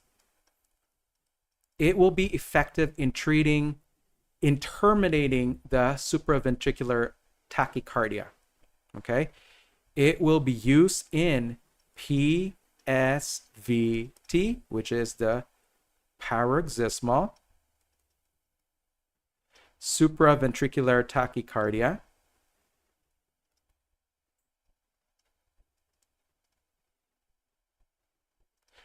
And also will be effective in treating the arrhythmia if it originates above the AV node, okay? So that's another use for the adenosine. It will be effective in treating the what? It will be treating those arrhythmia that has originated in above the chambers of the heart here. Okay, so that is what we call as the originating above the AV node. Okay, those arrhythmia originating above the AV node. So don't forget about the anatomy of the electrical conduction system. Okay. Now, what is the mode of administration of the adenosine? How is this going to be given? Well, the adenosine is going to be given IV rapidly. Okay? IV. And the rate of administration is fast IV push. You have to give it rapidly in a syringe, okay? And so the reason for that is because the half-life of the medication is very short. It can be easily excreted by the body. And so we want to make sure that the medication can reach into the heart tissue before it can be excreted. So the half-life we'll be discussing about the half-life in the next few slides here. Now, the medication is again going to what? Terminate the PSVT, but not prevent. All right. So that is going to be the indication of the adenosine medication. All right. It will terminate the arrhythmia within 1 to 2 minutes. So let me write that down. Terminates arrhythmia in 1 to 2 minutes. So that's how the medication is very effective in treating the PSVT. All right, where did we end up? Did we already talk about, yeah, we already talked about this. We already talked about that. Half-life. Okay, adenosine has a half-life that lasts only a few seconds. Yes, that's what I said. Adenosine is not effective. Yes, we already talked about that as well. So let's move forward. I still have so many stuff to tell you about the adenosine in the treatment of the PSVT. So let's move forward here. Question number 6. During discharge teaching for a patient prescribed Sotalol or the beta-pace, the nurse advises the patient to immediately report which symptom to their healthcare provider. Is it A, dizziness? Is it B, palpitations? Is it C, insomnia? D, shortness of breath? Again, During discharge teaching for a patient prescribed Sotalol, the nurse advises the patient. Oh, sorry. The correct answer is letter what? Was it letter B? Guys? Did I say letter B? Just want to make sure that you're able to retain that answer. Yes, that was letter B. And why this was the correct answer? Because of the wrong word here. It doesn't prevent, it terminates. All right? Going back to the question right here. During discharge teaching for a patient prescribed Sotalol, the nurse advises the patient to immediately report which symptom to their healthcare provider. Okay, so the correct answer for this question is letter D. That's the answer. Shortness of breath. Take a look into the name, guys. Sotalol, beta pace. It's a beta blocker, guys. So what do you think has been going on with this patient? The nurse advises the patient to immediately report which symptom to their healthcare provider. Is it dizziness, palpitations, insomnia, shortness of breath? Do you think that dizziness would be something like a sign that there is an urgency? Maybe so, maybe, but not 100%. Palpitation? Yeah, it can act on the beta 2 receptors as well. It can lead to that problem. Yeah, shortness of breath, the bronchospasm. Yeah, but we have another reason why we're going to have to report this, or why they have to report to the medical provider. And so the A here, dizziness. We know that it's a manifestation, but is it urgent? Yeah, it can occur, but it's not as urgent. Okay? Not urgent. This can become a significant finding if the patient probably will have more manifestations. If there are so many associations aside from the dizziness, then we will consider that as urgent, but not on its own, right? Now, palpitations. What do you think about palpitations? They're going to be concerning as well. But there's more urgent manifestations that need to be reported by the patient, okay? I know this is also important. Palpitations, they can be concerning, but you have to go through the ABCs, right? The airway, breathing, and the circulation. How about letter C, insomnia? Is that going to be urgent? Is that going to be urgent? It's not part of the ABCs. It's less serious side effect. Less serious. Okay? It doesn't really require immediate reporting. And so we are left with the letter D. The shortness of breath will be reported, should be reported by the patient to the medical provider, because this can signify that the patient probably has a worsening heart failure. Okay? This could be a sign that there is what? A pulmonary edema. Okay? And what Deep said about the non-selective beta blocker, possibly the patient may have an underlying condition that was not previously assessed, maybe an underlying asthma that we don't know. But since the shortness of breath is in the ABC's prioritization, airway, breathing, circulation, go with the shortness of breath. Okay? This is our priority. And again, the Sotalol could possibly have led to the complication heart failure, which can be worsened by this medication. So we want to make sure that this is reported.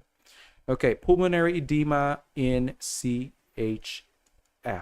Okay, not just the pulmonary, but the pulmonary edema complicated by the congestive heart failure. All right, let's move on to the next. Question number 7. A patient receiving lidocaine IV for a ventricular dysrhythmia becomes lethargic and confused. What would be your immediate action? Again, the patient or a patient receiving lidocaine IV for a ventricular dysrhythmia becomes lethargic and confused. What is the nurse's immediate action? Is it A, stop the infusion and notify the medical provider? Is it B, decrease the infusion rate and notify the medical provider? Or C, administer diazepam or Valium? D, administer atropine. Lidocaine for ventricular dysrhythmia becomes lethargic and confused. What is the nurse's immediate action? Remember, what is this? What classification is lidocaine? As you can recall into the 4 classes. What class is lidocaine? Do you remember what lidocaine is? Is it class sodium channel blocker? Is it beta blocker? Is it under the potassium channel blocker? Or is it under the category of the calcium channel blocker? Remember? Lethargic and confused. So what would be the correct answer? Very good. Loner Alley, sodium channel blocker. Yeah, not maybe. You're correct. Sodium channel blocker. Remember about the cluster there. All right. So the correct answer for this is, wait a second. My pad is getting farther away from me. So the correct answer here is letter A. Stop the infusion and notify the medical provider. Those signs of confusion, lethargy, they are indicating that the patient is already developing lidocaine toxicity. Okay? Signs of lidocaine toxicity.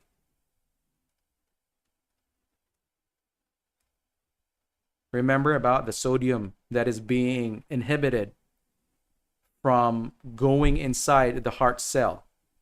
All right? Lidocaine toxicities. These are signs. Stop the infusion. Yeah, very good.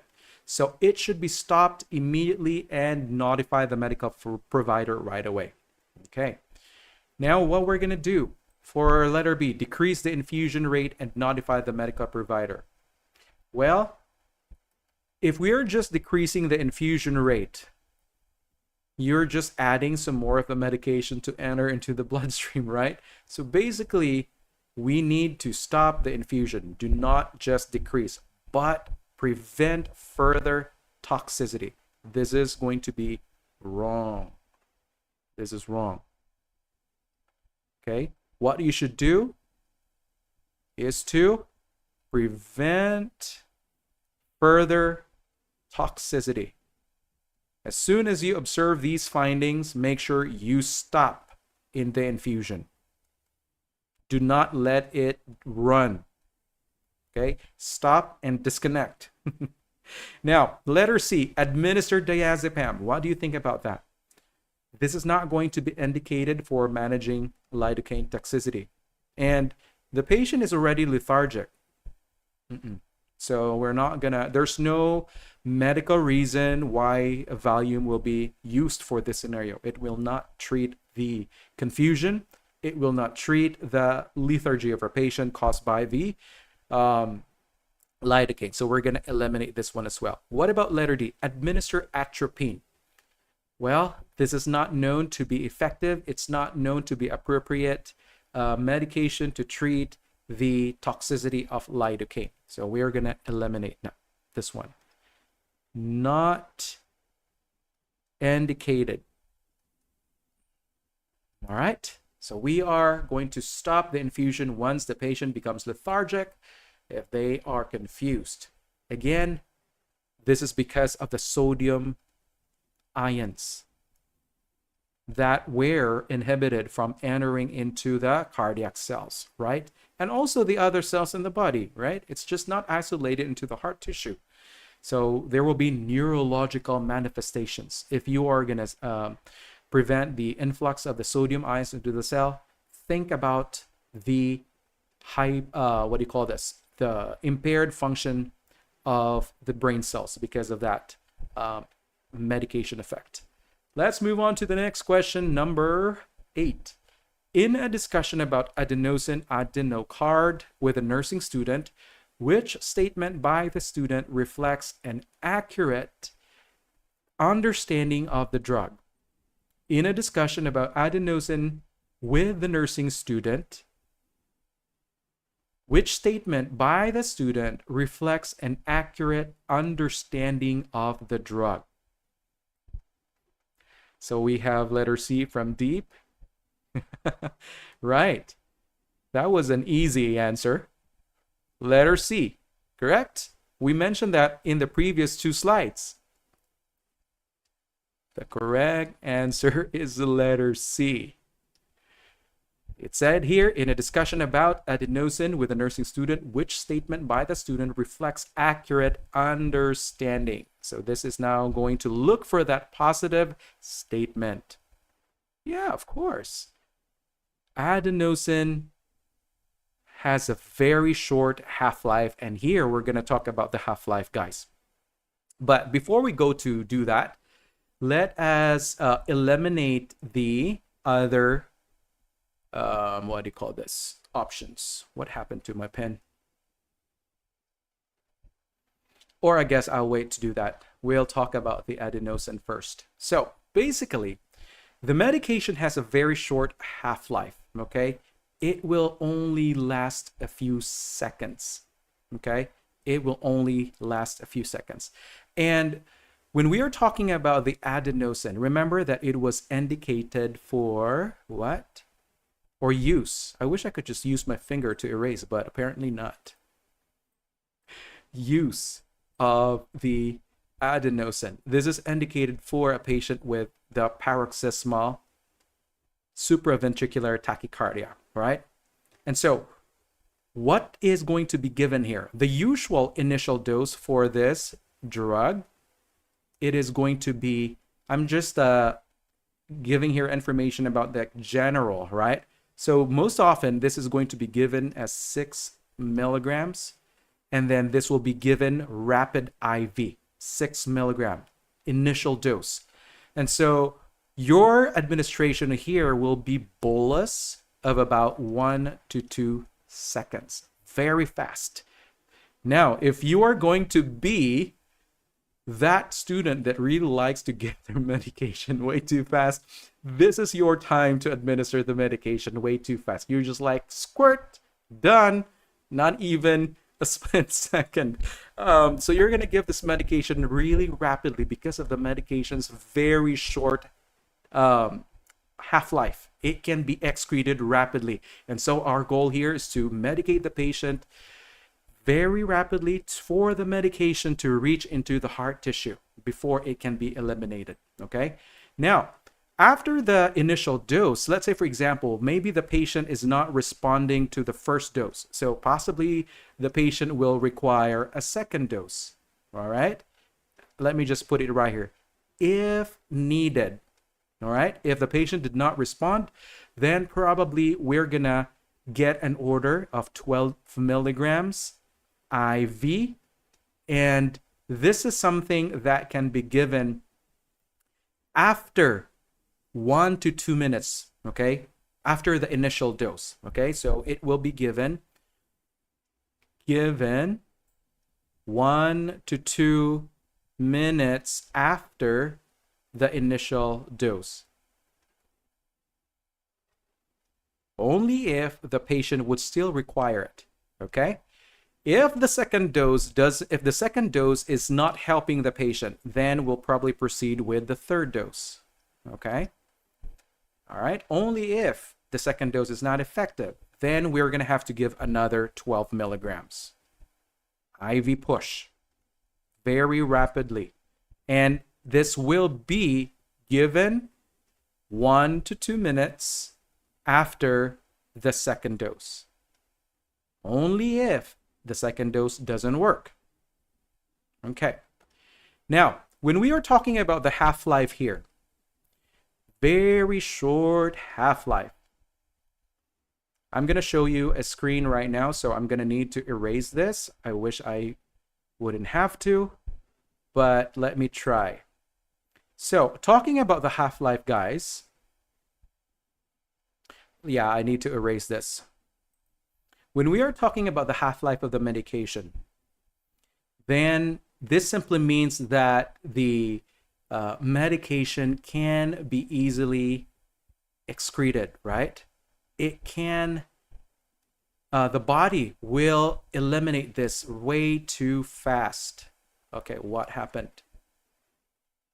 Don't understand what happened to my screen right now. Okay, so initially when you are giving the medication, right? When you are giving the dose, so for example, we gave them a dose of 6 milligrams, right? IV, really rapid IV.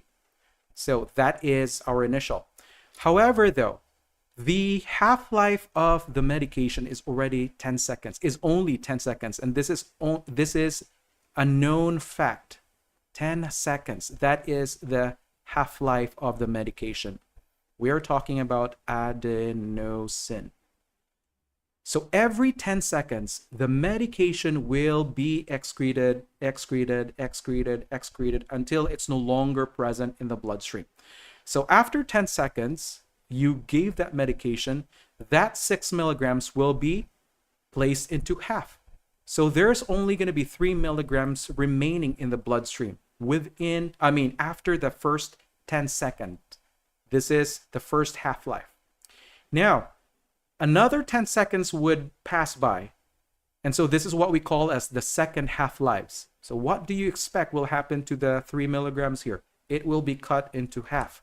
So this is now going to be 1.5 milligrams after the 20 seconds when the medication was given. After the medication was given, I should say.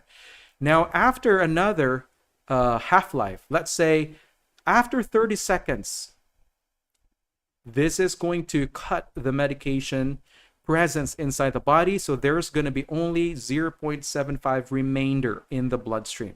It will be getting cut and cut and cut. So that is why I'm telling you that the half-life is very rapid. The medication has to be given fast in order for the drug to reach into the heart. And this same way, when the 40 seconds will pass by, that's the fourth half-life. The dose will be diminished to 0.375. After 50 seconds, that would be the fifth half-lives. It will be reduced to 0.1875. And then after 60 seconds, or 6 half-lives, the medication dose will be at, what is this? 0.09375 milligrams. It's not going to do anything, all right? And so this is what a half-life is this is significant in understanding about that concept about half-life, but I doubt that this will be asked frequently in the NCLEX, but I like to ask this question in my pharmacology classes. But yeah, I'm just giving you an idea, guys. Do not attempt to confuse yourself here. I'm just giving you an idea what half-life actually means for a medication. All right, do not attempt to calculate even, because I doubt that this will come out. All right, now let's move forward to the next question, number 9. A patient presents to the ED with SVT. Which medication should the nurse anticipate administering? Is it A, amiodarone, B, digoxin, C, adenosine, D, lidocaine? Number 9, a patient presents to the ED with a supraventricular tachycardia. Which medication should the nurse anticipate administering? Is it A, amiodarone, B, digoxin, D, adenosine, D, lidocaine? Take your pick. Of course.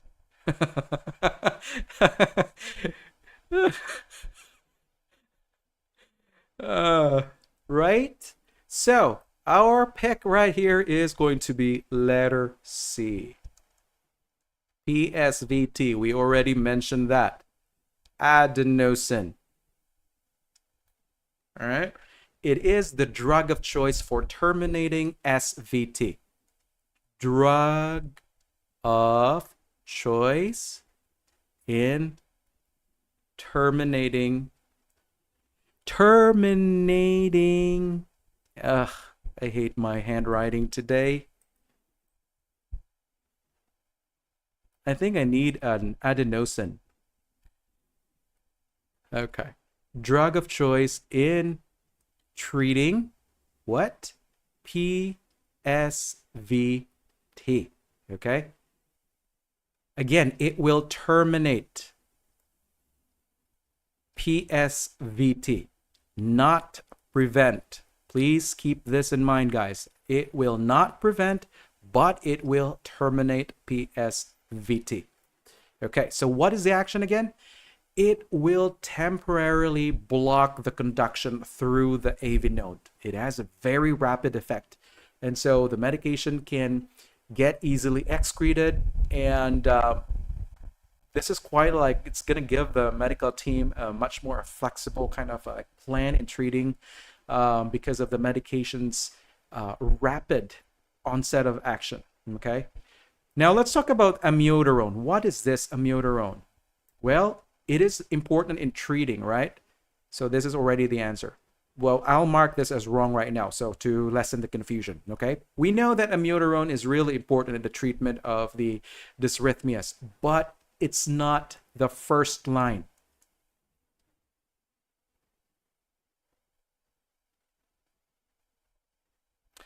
I've never come across such explanation. Anytime I see it, just skip it. Yeah, just skip it. But just to give you an idea really how the medication can be excreted. And each medication has its own assignment of how half-life, they have their own designated half-life. So you can take a look of that half-life in the drug handbook. And I doubt that this will be asked again. So amiodarone is not the first line treatment of acute supraventricular tachycardia. What about digoxin? Well, the digoxin can help control the rate in atrial fibrillation, but not terminating SVT. Not terminate SVT. It doesn't do that, okay? It can only control the rate in atrial fibrillation, but not SVT. Lidocaine. What about the lidocaine? This is useful in ventricular dysrhythmias. Useful in ventricular dysrhythmias, but not SVT. Supraventricular tachycardia. Okay. So you have your clues already. SVT, think about the adenosine. The rest will not work as effectively. Okay. Moving on to 10. When caring for a patient on verapamil, which assessment finding would prompt the nurse to withhold the medication and contact the healthcare provider? All right. When caring for a patient on verapamil, which assessment finding would prompt the nurse to withhold the medication and contact the medical provider? Is it A, blood pressure of 150/90, B, heart rate of 50 beats per minute, C, respiratory rate of 22, or D, blood glucose level of 145 milligrams per DL? So take your pick. Take that number that is critical. Yeah, of course. You answered the correct answer, letter B. Very good job. Answer is letter B. Okay. I would eliminate letter D right away. It's just a distractor. There's no relationship with the blood sugar and also the use of the verapamil. So I would immediately just get rid of the distractor. Okay. Let's take a look on letter A. Blood pressure 150/90. It's elevated, hypertension.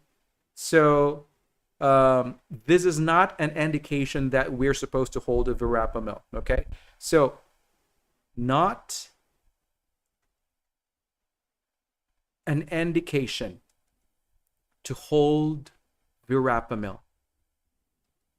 We know that verapamil is a calcium channel blocker, right? It is known to treat high blood pressure. Not an indication to hold verapamil.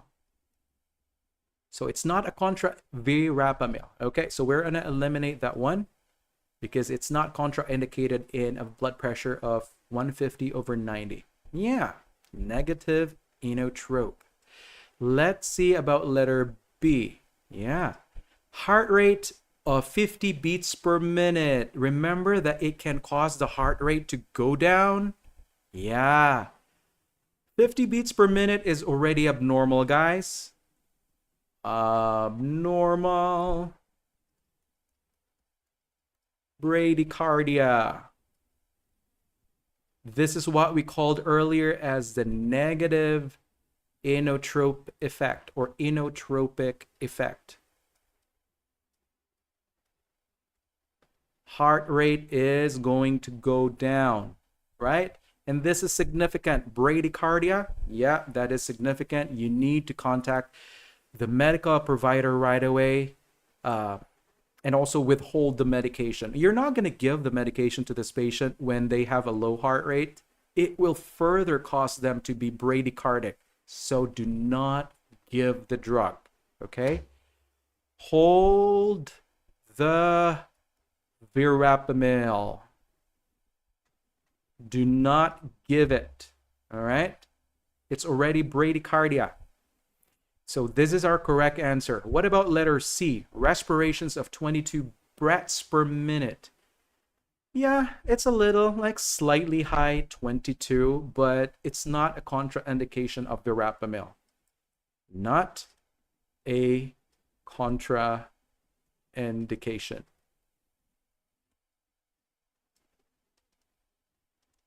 It's elevated, but not contraindicated.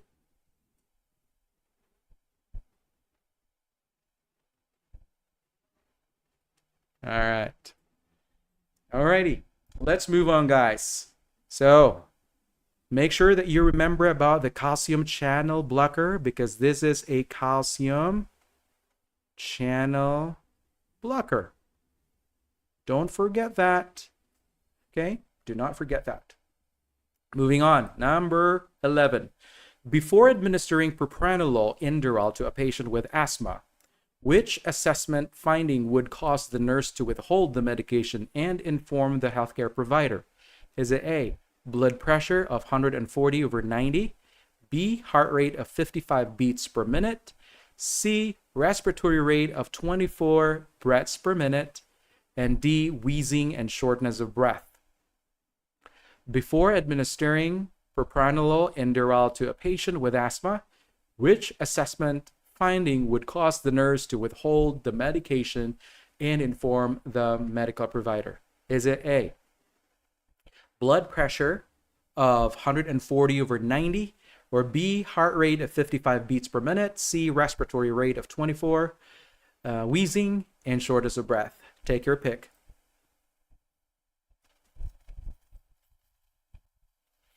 Yeah, of course. Ms. Flynn, virtuous lady, answered letter D. Or did you just answer Ms.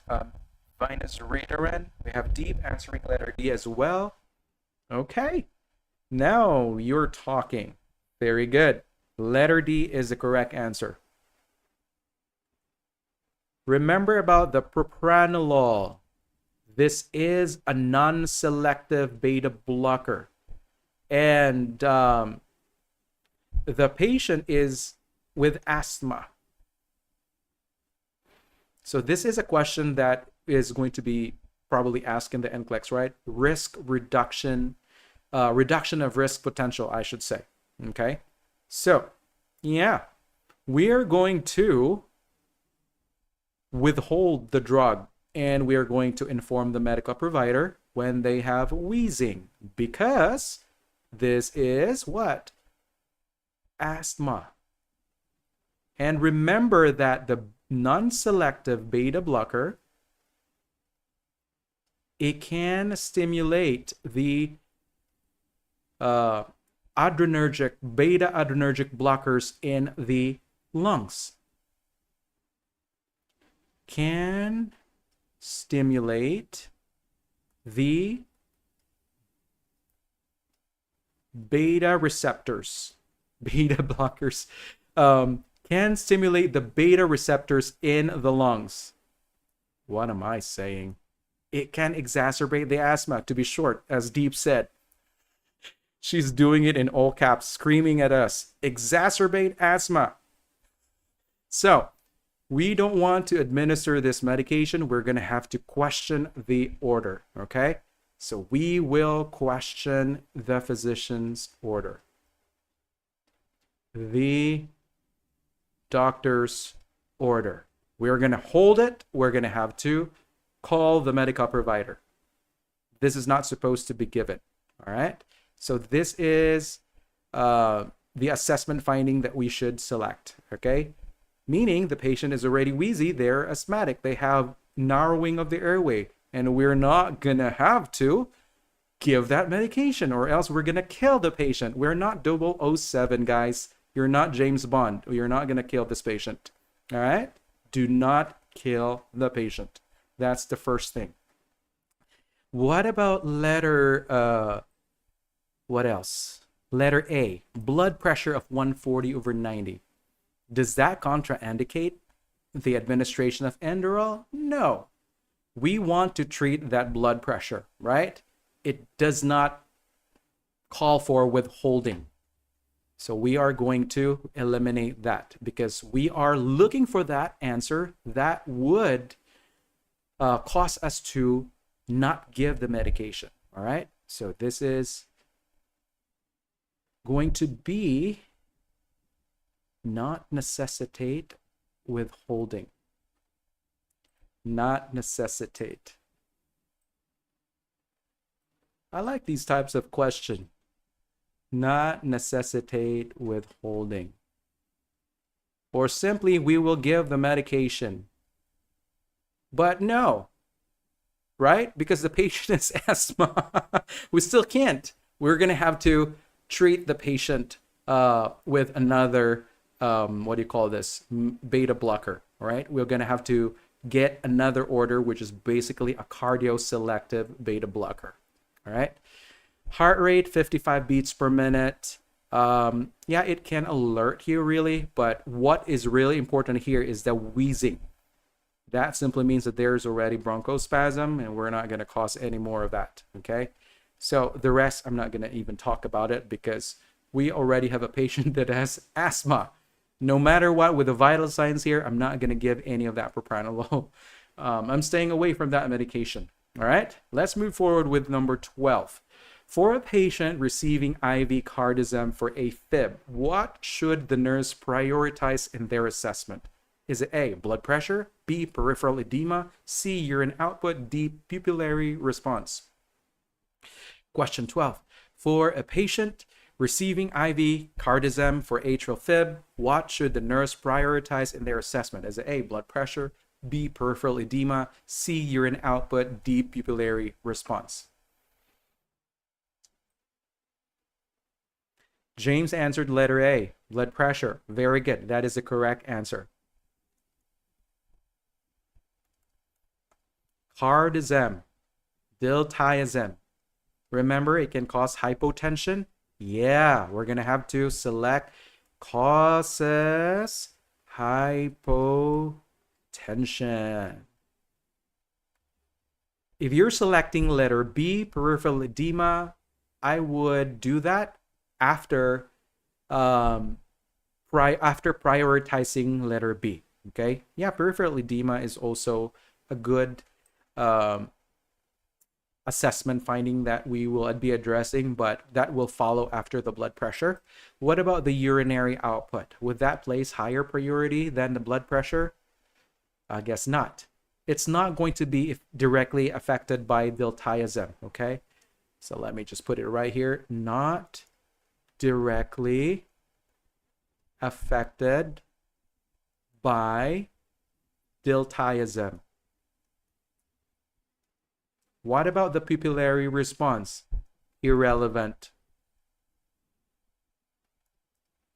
Okay, it doesn't do that. So we are down to the two possible options, but blood pressure would place higher priority compared to the peripheral edema. Blood pressure that is hypotensive, yeah, this would compromise the blood supply to the body organs, the brain, and also the heart itself. So let's talk about the cardism. I actually had a decent amount of telemetry patients in the past, and I usually don't like them, but we have to, especially in a unit where you have the capability of taking care of telemetry patients, because it's just so busy. When you're dealing with neuro patients, that's another ball game, guys. But when you're given another cardiac patient on top of your neuro, oh my gosh, good luck with that shift. It will just be chaotic. Yeah. And so what is the cardism basically? Again, the cardism is what? It is a calcium channel blocker. It is a CCB, okay? And one of the uses of the cardism is to treat hypertension. That is one. So I'm just going just a little bit here. It's also going to be used in relieving the chest pain, such as in angina. It's also useful in treating the AFib, a flutter. Okay. And going back into the mechanism, what is the mechanism again of the calcium channel blocker? It will inhibit entry of calcium into the cell. So calcium, keep out. We don't want you here. You don't have a VIP pass. Don't enter. Okay, so that's what a calcium channel blocker will do to the calcium. Inhibit entry of calcium in the cells, especially the heart cells. So what's going to happen here? It will now cause the relaxation of the heart muscle. Relaxation of heart muscles. It will also reduce the blood pressure, right? Reduce. I just don't like to use that arrow anymore because it can be misinterpreted. Let me just write reduce or control the blood pressure. Reduce BP, okay? And it will also decrease the workload of the heart, the myocardium itself. And it will slow down the heart rate as well. Reduce BP, reduce the heart rate. Okay. That's the cardism. Now, guys, you will probably see the cardism in oral or IV form when you're going to be out there. So it can be given. So there are different routes. IV or tablets, PO. Okay. I'm not going to give even the dosage here because that wouldn't be necessary even. But the side effects here is something that you need to know about. Okay, so what are the common side effects of the cardism? Let me write them down here. But I need some space. Side effects of cardism. Okay, let's identify them. So what are those side effects? Okay, one is headache. Another is dizziness. And the dizziness is attributed to the drop in the blood pressure. There's also fatigue. Okay. And of course, the nausea. The risk of falls, right? The hypotension. Very good. Hypotension. And remember that this is what? Calcium channel blocker, right? Is it? Yeah, it is a calcium channel blocker. So, one is edema, swelling in the legs. So look for these side effects. These are common: headache, dizziness, fatigue, nausea, hypotension, edema. However, we'll have to talk about the more serious side effects. What are these serious side effects?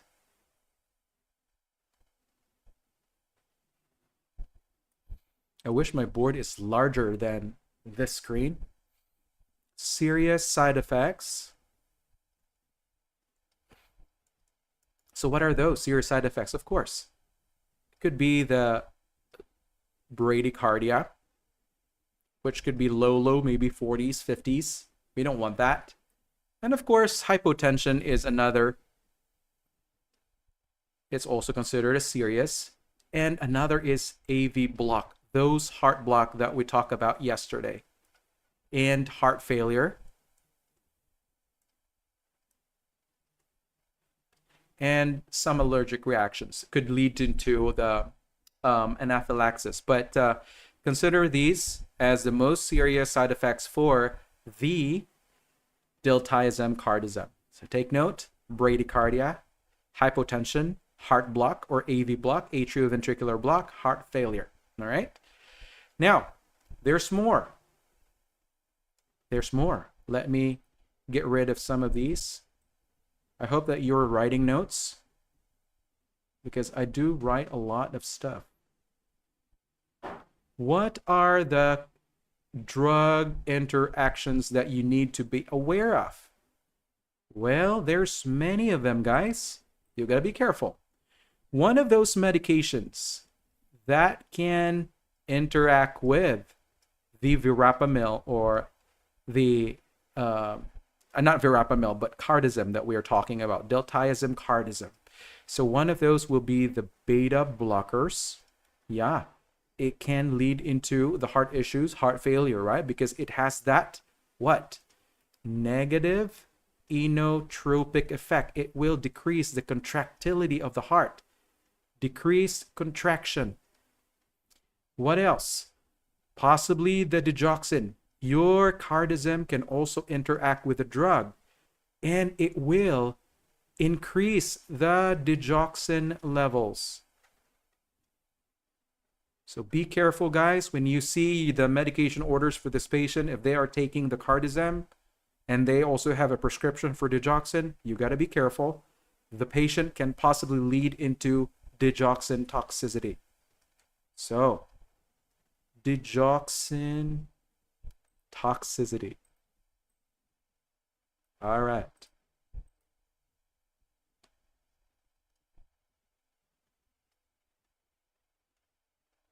And some medications would be the statins, those cholesterol lowering medications. The statins can also increase the risk of muscle problems.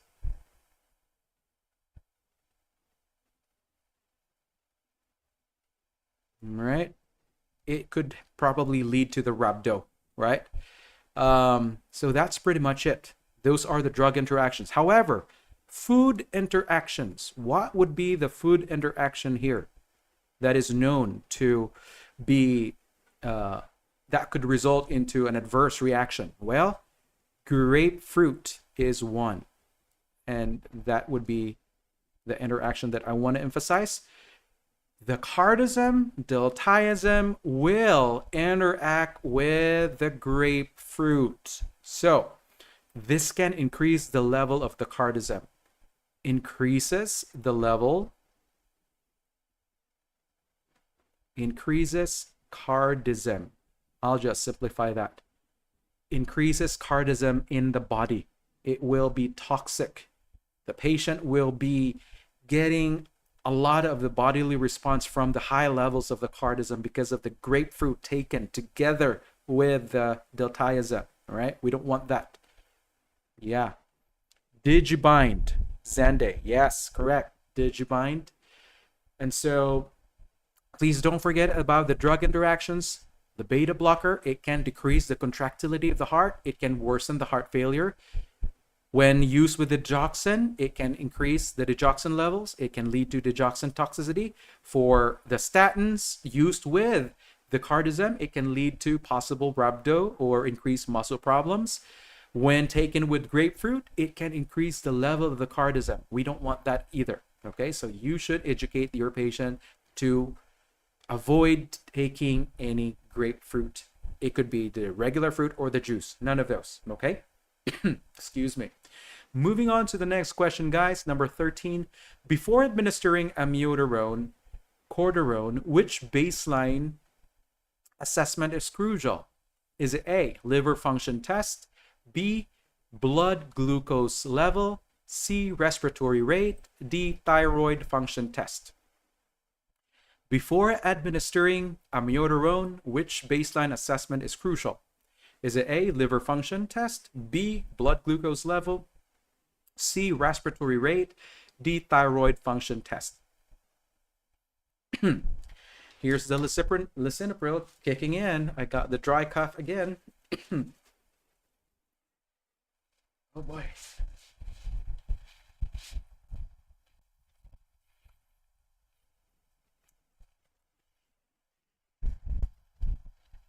Remember about the amiodarone. We talked about this earlier. Amiodarone. Right. So the correct answer for this question is letter D.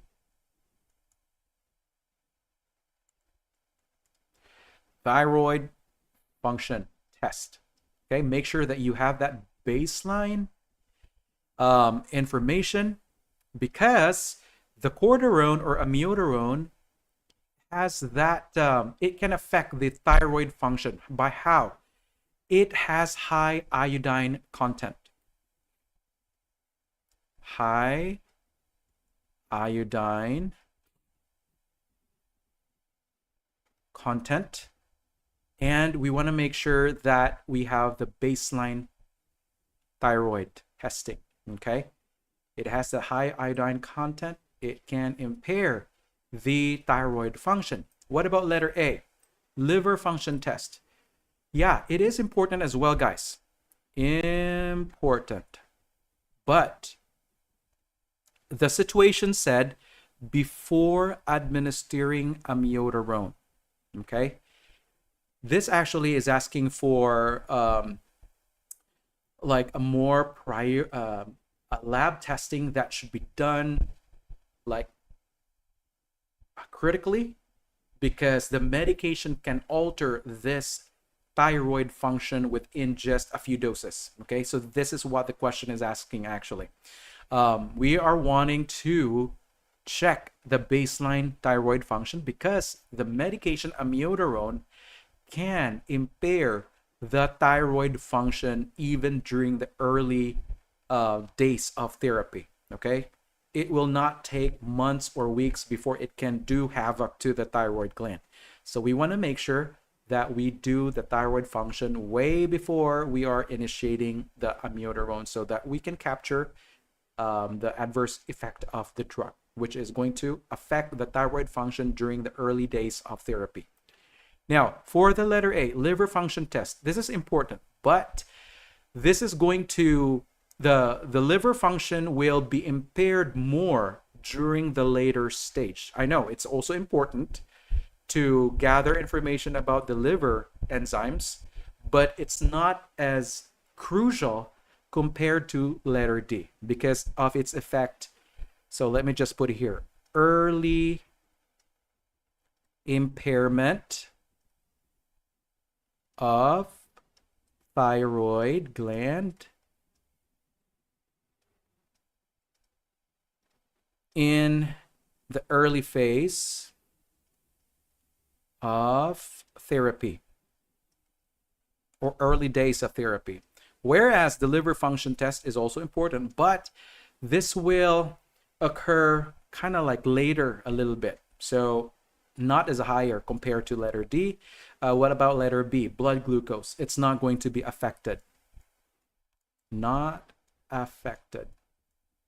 So let me just write here, important for letter A, but the impairment, let me just correct that because I don't like what I'm doing.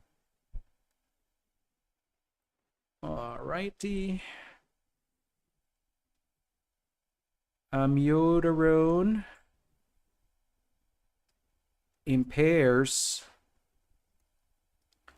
liver function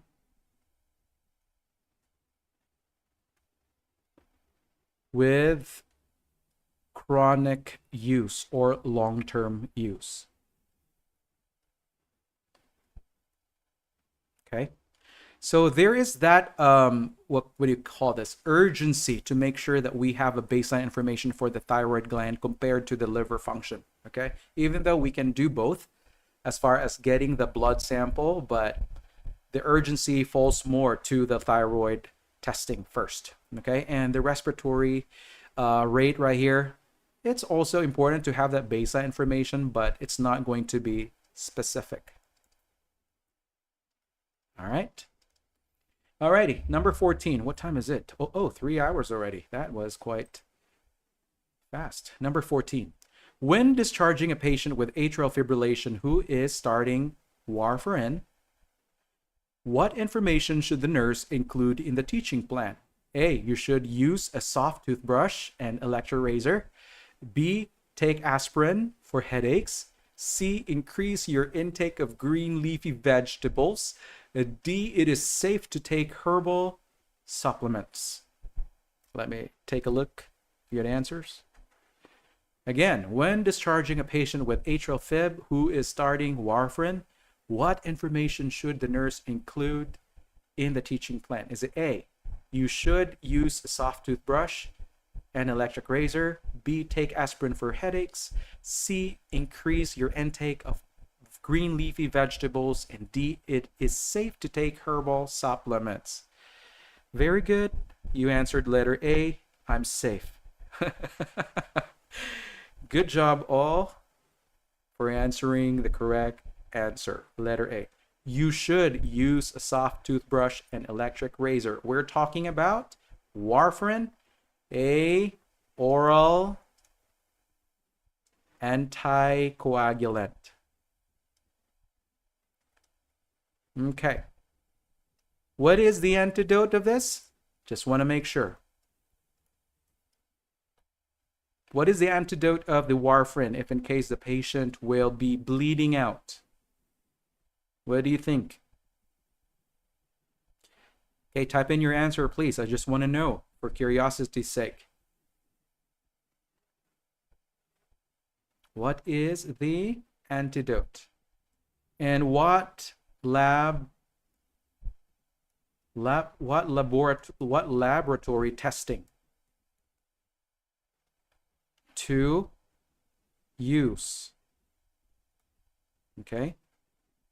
Yeah, vitamin K. Very good. Vitamin K. Good job, Brian. Good job, Virtuous Lady. Good job, Miss Flynn. Yeah, there you go. Roberta. INR. PT INR. Prothrombin type. So our INR therapeutic range should be 2 to 3, right? Nothing less, nothing more. Because if we're going to get that INR way too high, then we don't want that. That patient will end up bleeding, okay? Now, take aspirin for headaches. We're not supposed to do that because the patient is already on the, will be taking rather.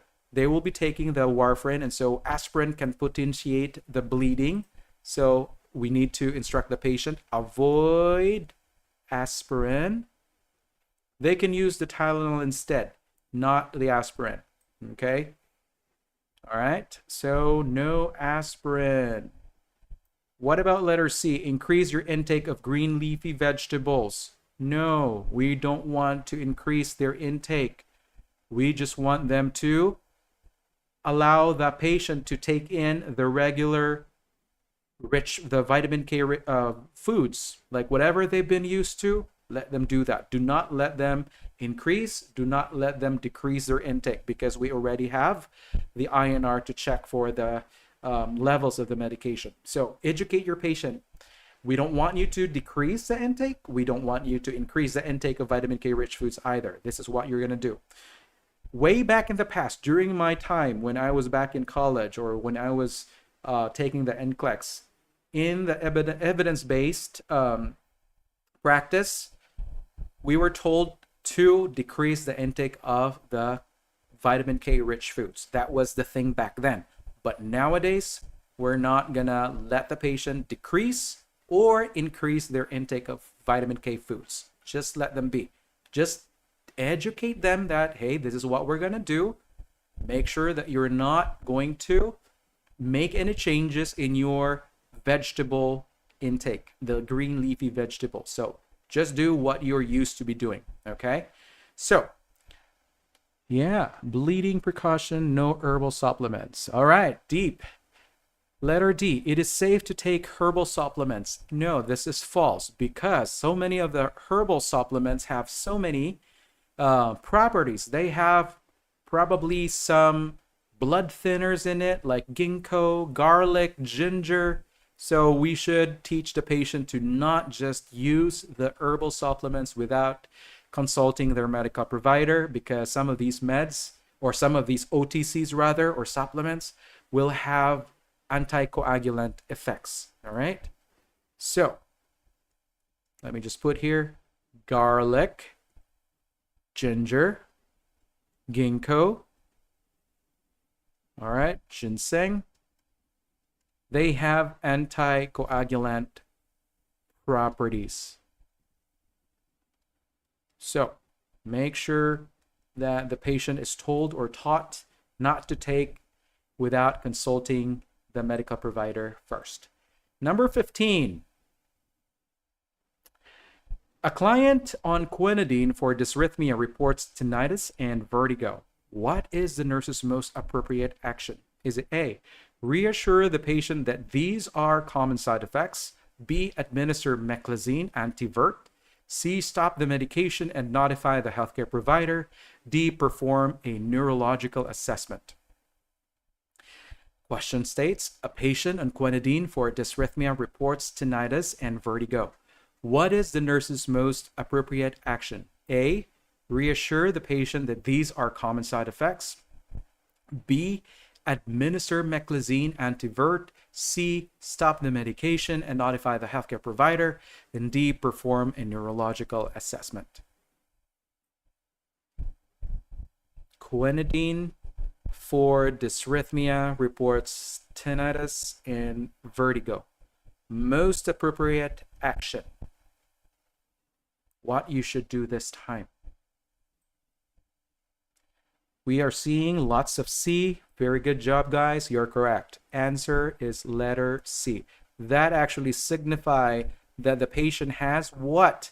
Quinidine toxicity.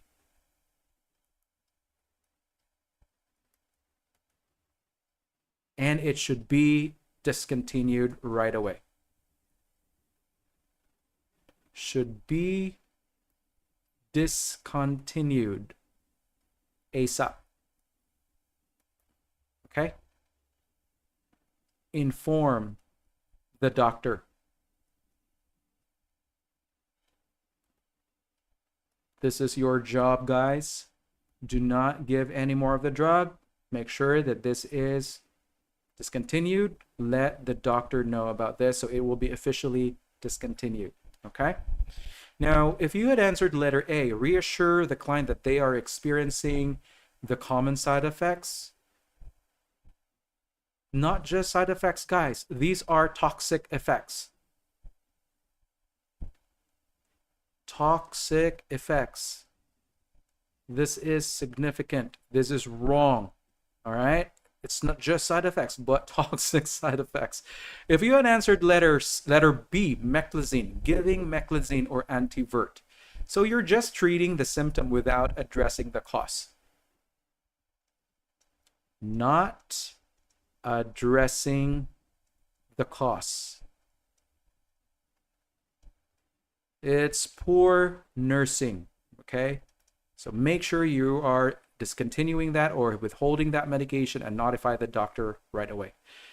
If you did letter D, conduct a neurological assessment, yeah, it's important, but it's going to call for an immediate stop of the medication, okay?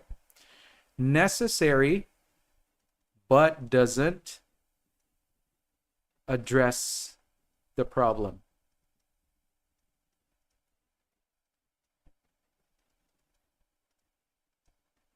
Okay. So we are eliminating letter D. Our correct answer is letter C. All right. Very good. Number 16. And when teaching a patient prescribe propranolol, which statement by the patient shows need for additional education? Is it A, I will take my medication before meals? B, I should avoid sudden position changes? C, I will notify my doctor if I have a cough? And D, I can stop taking this medication once my symptoms improve. Yeah, adverse effect, ototoxic. All right, number 16. When teaching a patient prescribed for propranolol, Enderal, which statement by the patient shows a need for additional education? Is it A, I will take my med before meals? B, I should avoid sudden position changes? C, I will notify my doctor if I have a cough? And D, I can stop taking the medication once my symptoms improve. It's stated here, need for additional education. Okay. So if they stated letter D, I can stop taking this medication once my symptoms improve. This is what we are looking for. Signifies poor understanding. All right, that's what we are looking for in this scenario. That's correct. Okay. We are not supposed to let them just stop taking the antihypertensive medication, just like D is screaming at us. Risk of rebound hypertension on abruptly stopping medication. That's correct. All right. So keep that in mind, guys. Listen to deep. All right. They should not stop it right away. Make sure that they talk with the medical provider first, and probably there will be some adjustment with the medication therapy. All right. So if you had answered letter A, I will take my medication before meals. It should not be that going to be a huge factor. It's very acceptable, really. But it doesn't really indicate misunderstanding, right? Or poor understanding. So we're eliminating letter A. B, I should avoid sudden position changes. Yeah.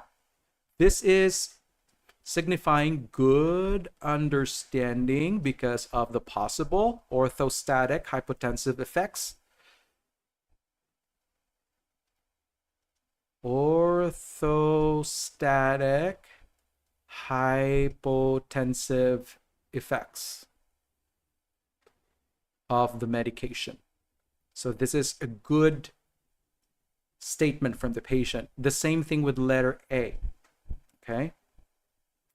Now, letter C, I will notify my doctor if I have a cough. Well, this is not a common manifestation of a patient taking the propranolol, but it's always advisable that we have the patient talk to the doctor if there's any new manifestation, right? So this is a good what do you call this? Good statement from the patient that, hey, whatever new symptom that might happen to me, as if like a cough, then I should report this to the doctor. Even though it's not really a common side effect of Sotalol, or the propranolol rather, but they're understanding that whatever symptoms that they might experience, then they need to report it. Okay, so these are good interventions. Okay. Now, we're talking about propranolol, which is basically the beta blocker, guys. So I don't know what's really the thought process about the test maker on this situation. Maybe the test maker was thinking about the possibility of what? Worsening heart failure? Maybe, right? Possible. Heart failure development? Right, that could be possible. Who knows? It's question mark. We don't know. But it is a good thing that they are going to state that they should report any manifestations such as cough. Lastly, guys, in educating a heart failure patient about digoxin, which symptoms should the patient be instructed to report immediately? Is it increased appetite? B, yellow or blurred vision? C, mild nausea? D, decreased heart rate? In educating a heart failure patient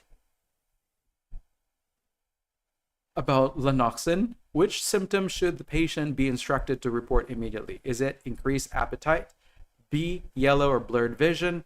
C, mild nausea? D, decreased heart rate?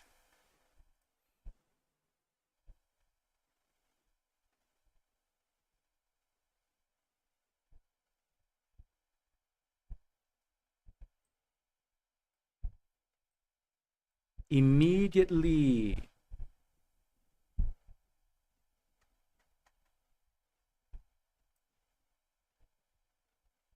The word here is immediately, guys.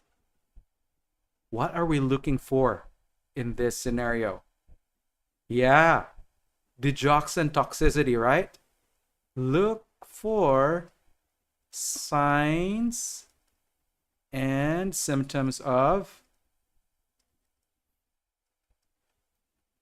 toxicity. Digoxin toxicity. All right.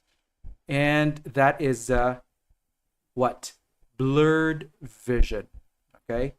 The mild nausea. What do you think about the mild nausea? Guys, the blurring of the vision, the yellow, this is much more specific, guys. Please take note. The blurred vision plus the yellow, kind of like the visual field that they are seeing, this is very specific to digitalis toxicity. Specific to digitalis toxicity. Whereas the nausea is also a sign of digitalis toxicity, but is non-specific. Okay? So this is much more detailed. And we have from James, there's that halo around light source. Okay, that's correct. Very good. What else? Confusion, disorientation. There's also anorexia, but not increased appetite. Okay, we're going to eliminate letter A. Okay, decreased heart rate. The decreased heart rate can be attributed so many things. Okay, but this is not really specific. This is kind of vague, I would say. Is this a decreased heart rate like less than 60, or is this a decreased heart rate from a previous abnormal reading? So this is what it's not really clear about what's that statement itself is not just clear. That's why I'm not going to select that one. But if it's stated heart rate less than 50 or 40, then I would pick that one as well. But we're only asked one option. So that would be a SATA, select all that apply. But for this multiple choice, we will be selecting yellow or blurred vision because this is more specific to the digitalis toxicity. Okay, so don't forget halo around light source, confusion, anorexia. There's also going to be vomiting, guys. Okay. Now, let me just do a follow-up check on you if you were able to recall those electrolyte imbalances that can lead to digitalis toxicity. So what are those electrolyte imbalances, please? Can you recall? Electrolyte imbalances. Can you please type them in your chat box? What electrolyte imbalances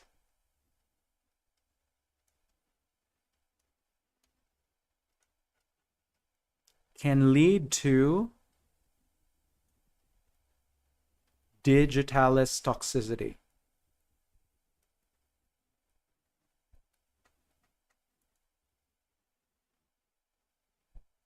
Yeah. So, what are those electrolyte imbalances that you can remember? Remember about the potassium, Yeah. So what potassium level? Is it hyper or hypo? Just to be clear here, we're going to have to anticipate that the patient will end up with dig toxicity if the potassium is low. Hypokalemia. Please don't forget this. How about the magnesium? Hypomagnesemia. What about the calcium? Magnesia. Let me correct that. Hang on. Okay.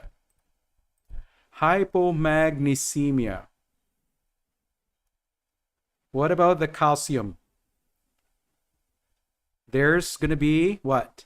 Hypercalcemia. So these are the known electrolyte imbalances that that can predispose the patient to develop digitalis toxicity.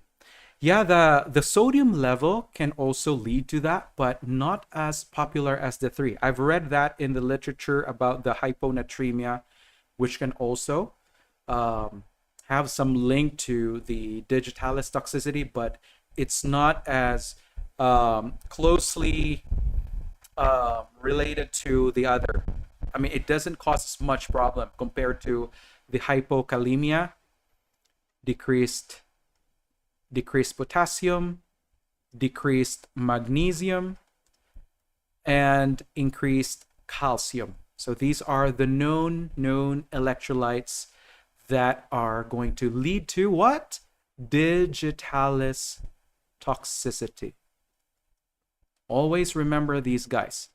Either one of them, the patient will be either any of these imbalances, the patient can develop the dig toxicity when we are giving them the medication digitalis. Okay, so that's it for today. I hope that you're learning today with the antidysrhythmic medications, and I hope that you'll be able to retain these in your subconscious, so you'll be able to critically think in the NCLEX, eliminating those distractors, which is very important. Don't forget to use the elimination technique. If you're not familiar with the test question, try to test each letter or options if they're really going to fit into that question. All right. And again, I am inviting you guys to enroll in our NCLEX course, the program that we have in our website at Stancoast, NCLEXcoaching.com. We do have the 3,000 NCLEX questions there on top of the videos on demand for the lectures and also the animated videos. I actually seen those before and I find them useful as well. And if you really are in a crunch time, if you just want to sit right in the cafe, or if you're waiting for your taxi cab or something, you can just watch your phone and watch for those videos in your downtime, maybe at work where you're working. You can do that as well. So yeah, feel free and enjoy our offerings with that course. So check the website and make sure you also find out some more information about the Stancoast, NCLEXcoaching.com. Look into the description box below, guys. And please don't forget to like, subscribe, and share this video to your friends. Well, thank you guys for your help with this class. Thank you so much. I appreciate it. And I hope to see you again tomorrow. And I'm thinking of proceeding with the hematology tomorrow, and then probably with more complex issues in the next few days. So I appreciate your time. I hope that you enjoyed and learned so much today. And that's it. Thank you, and you take care. Bye-bye.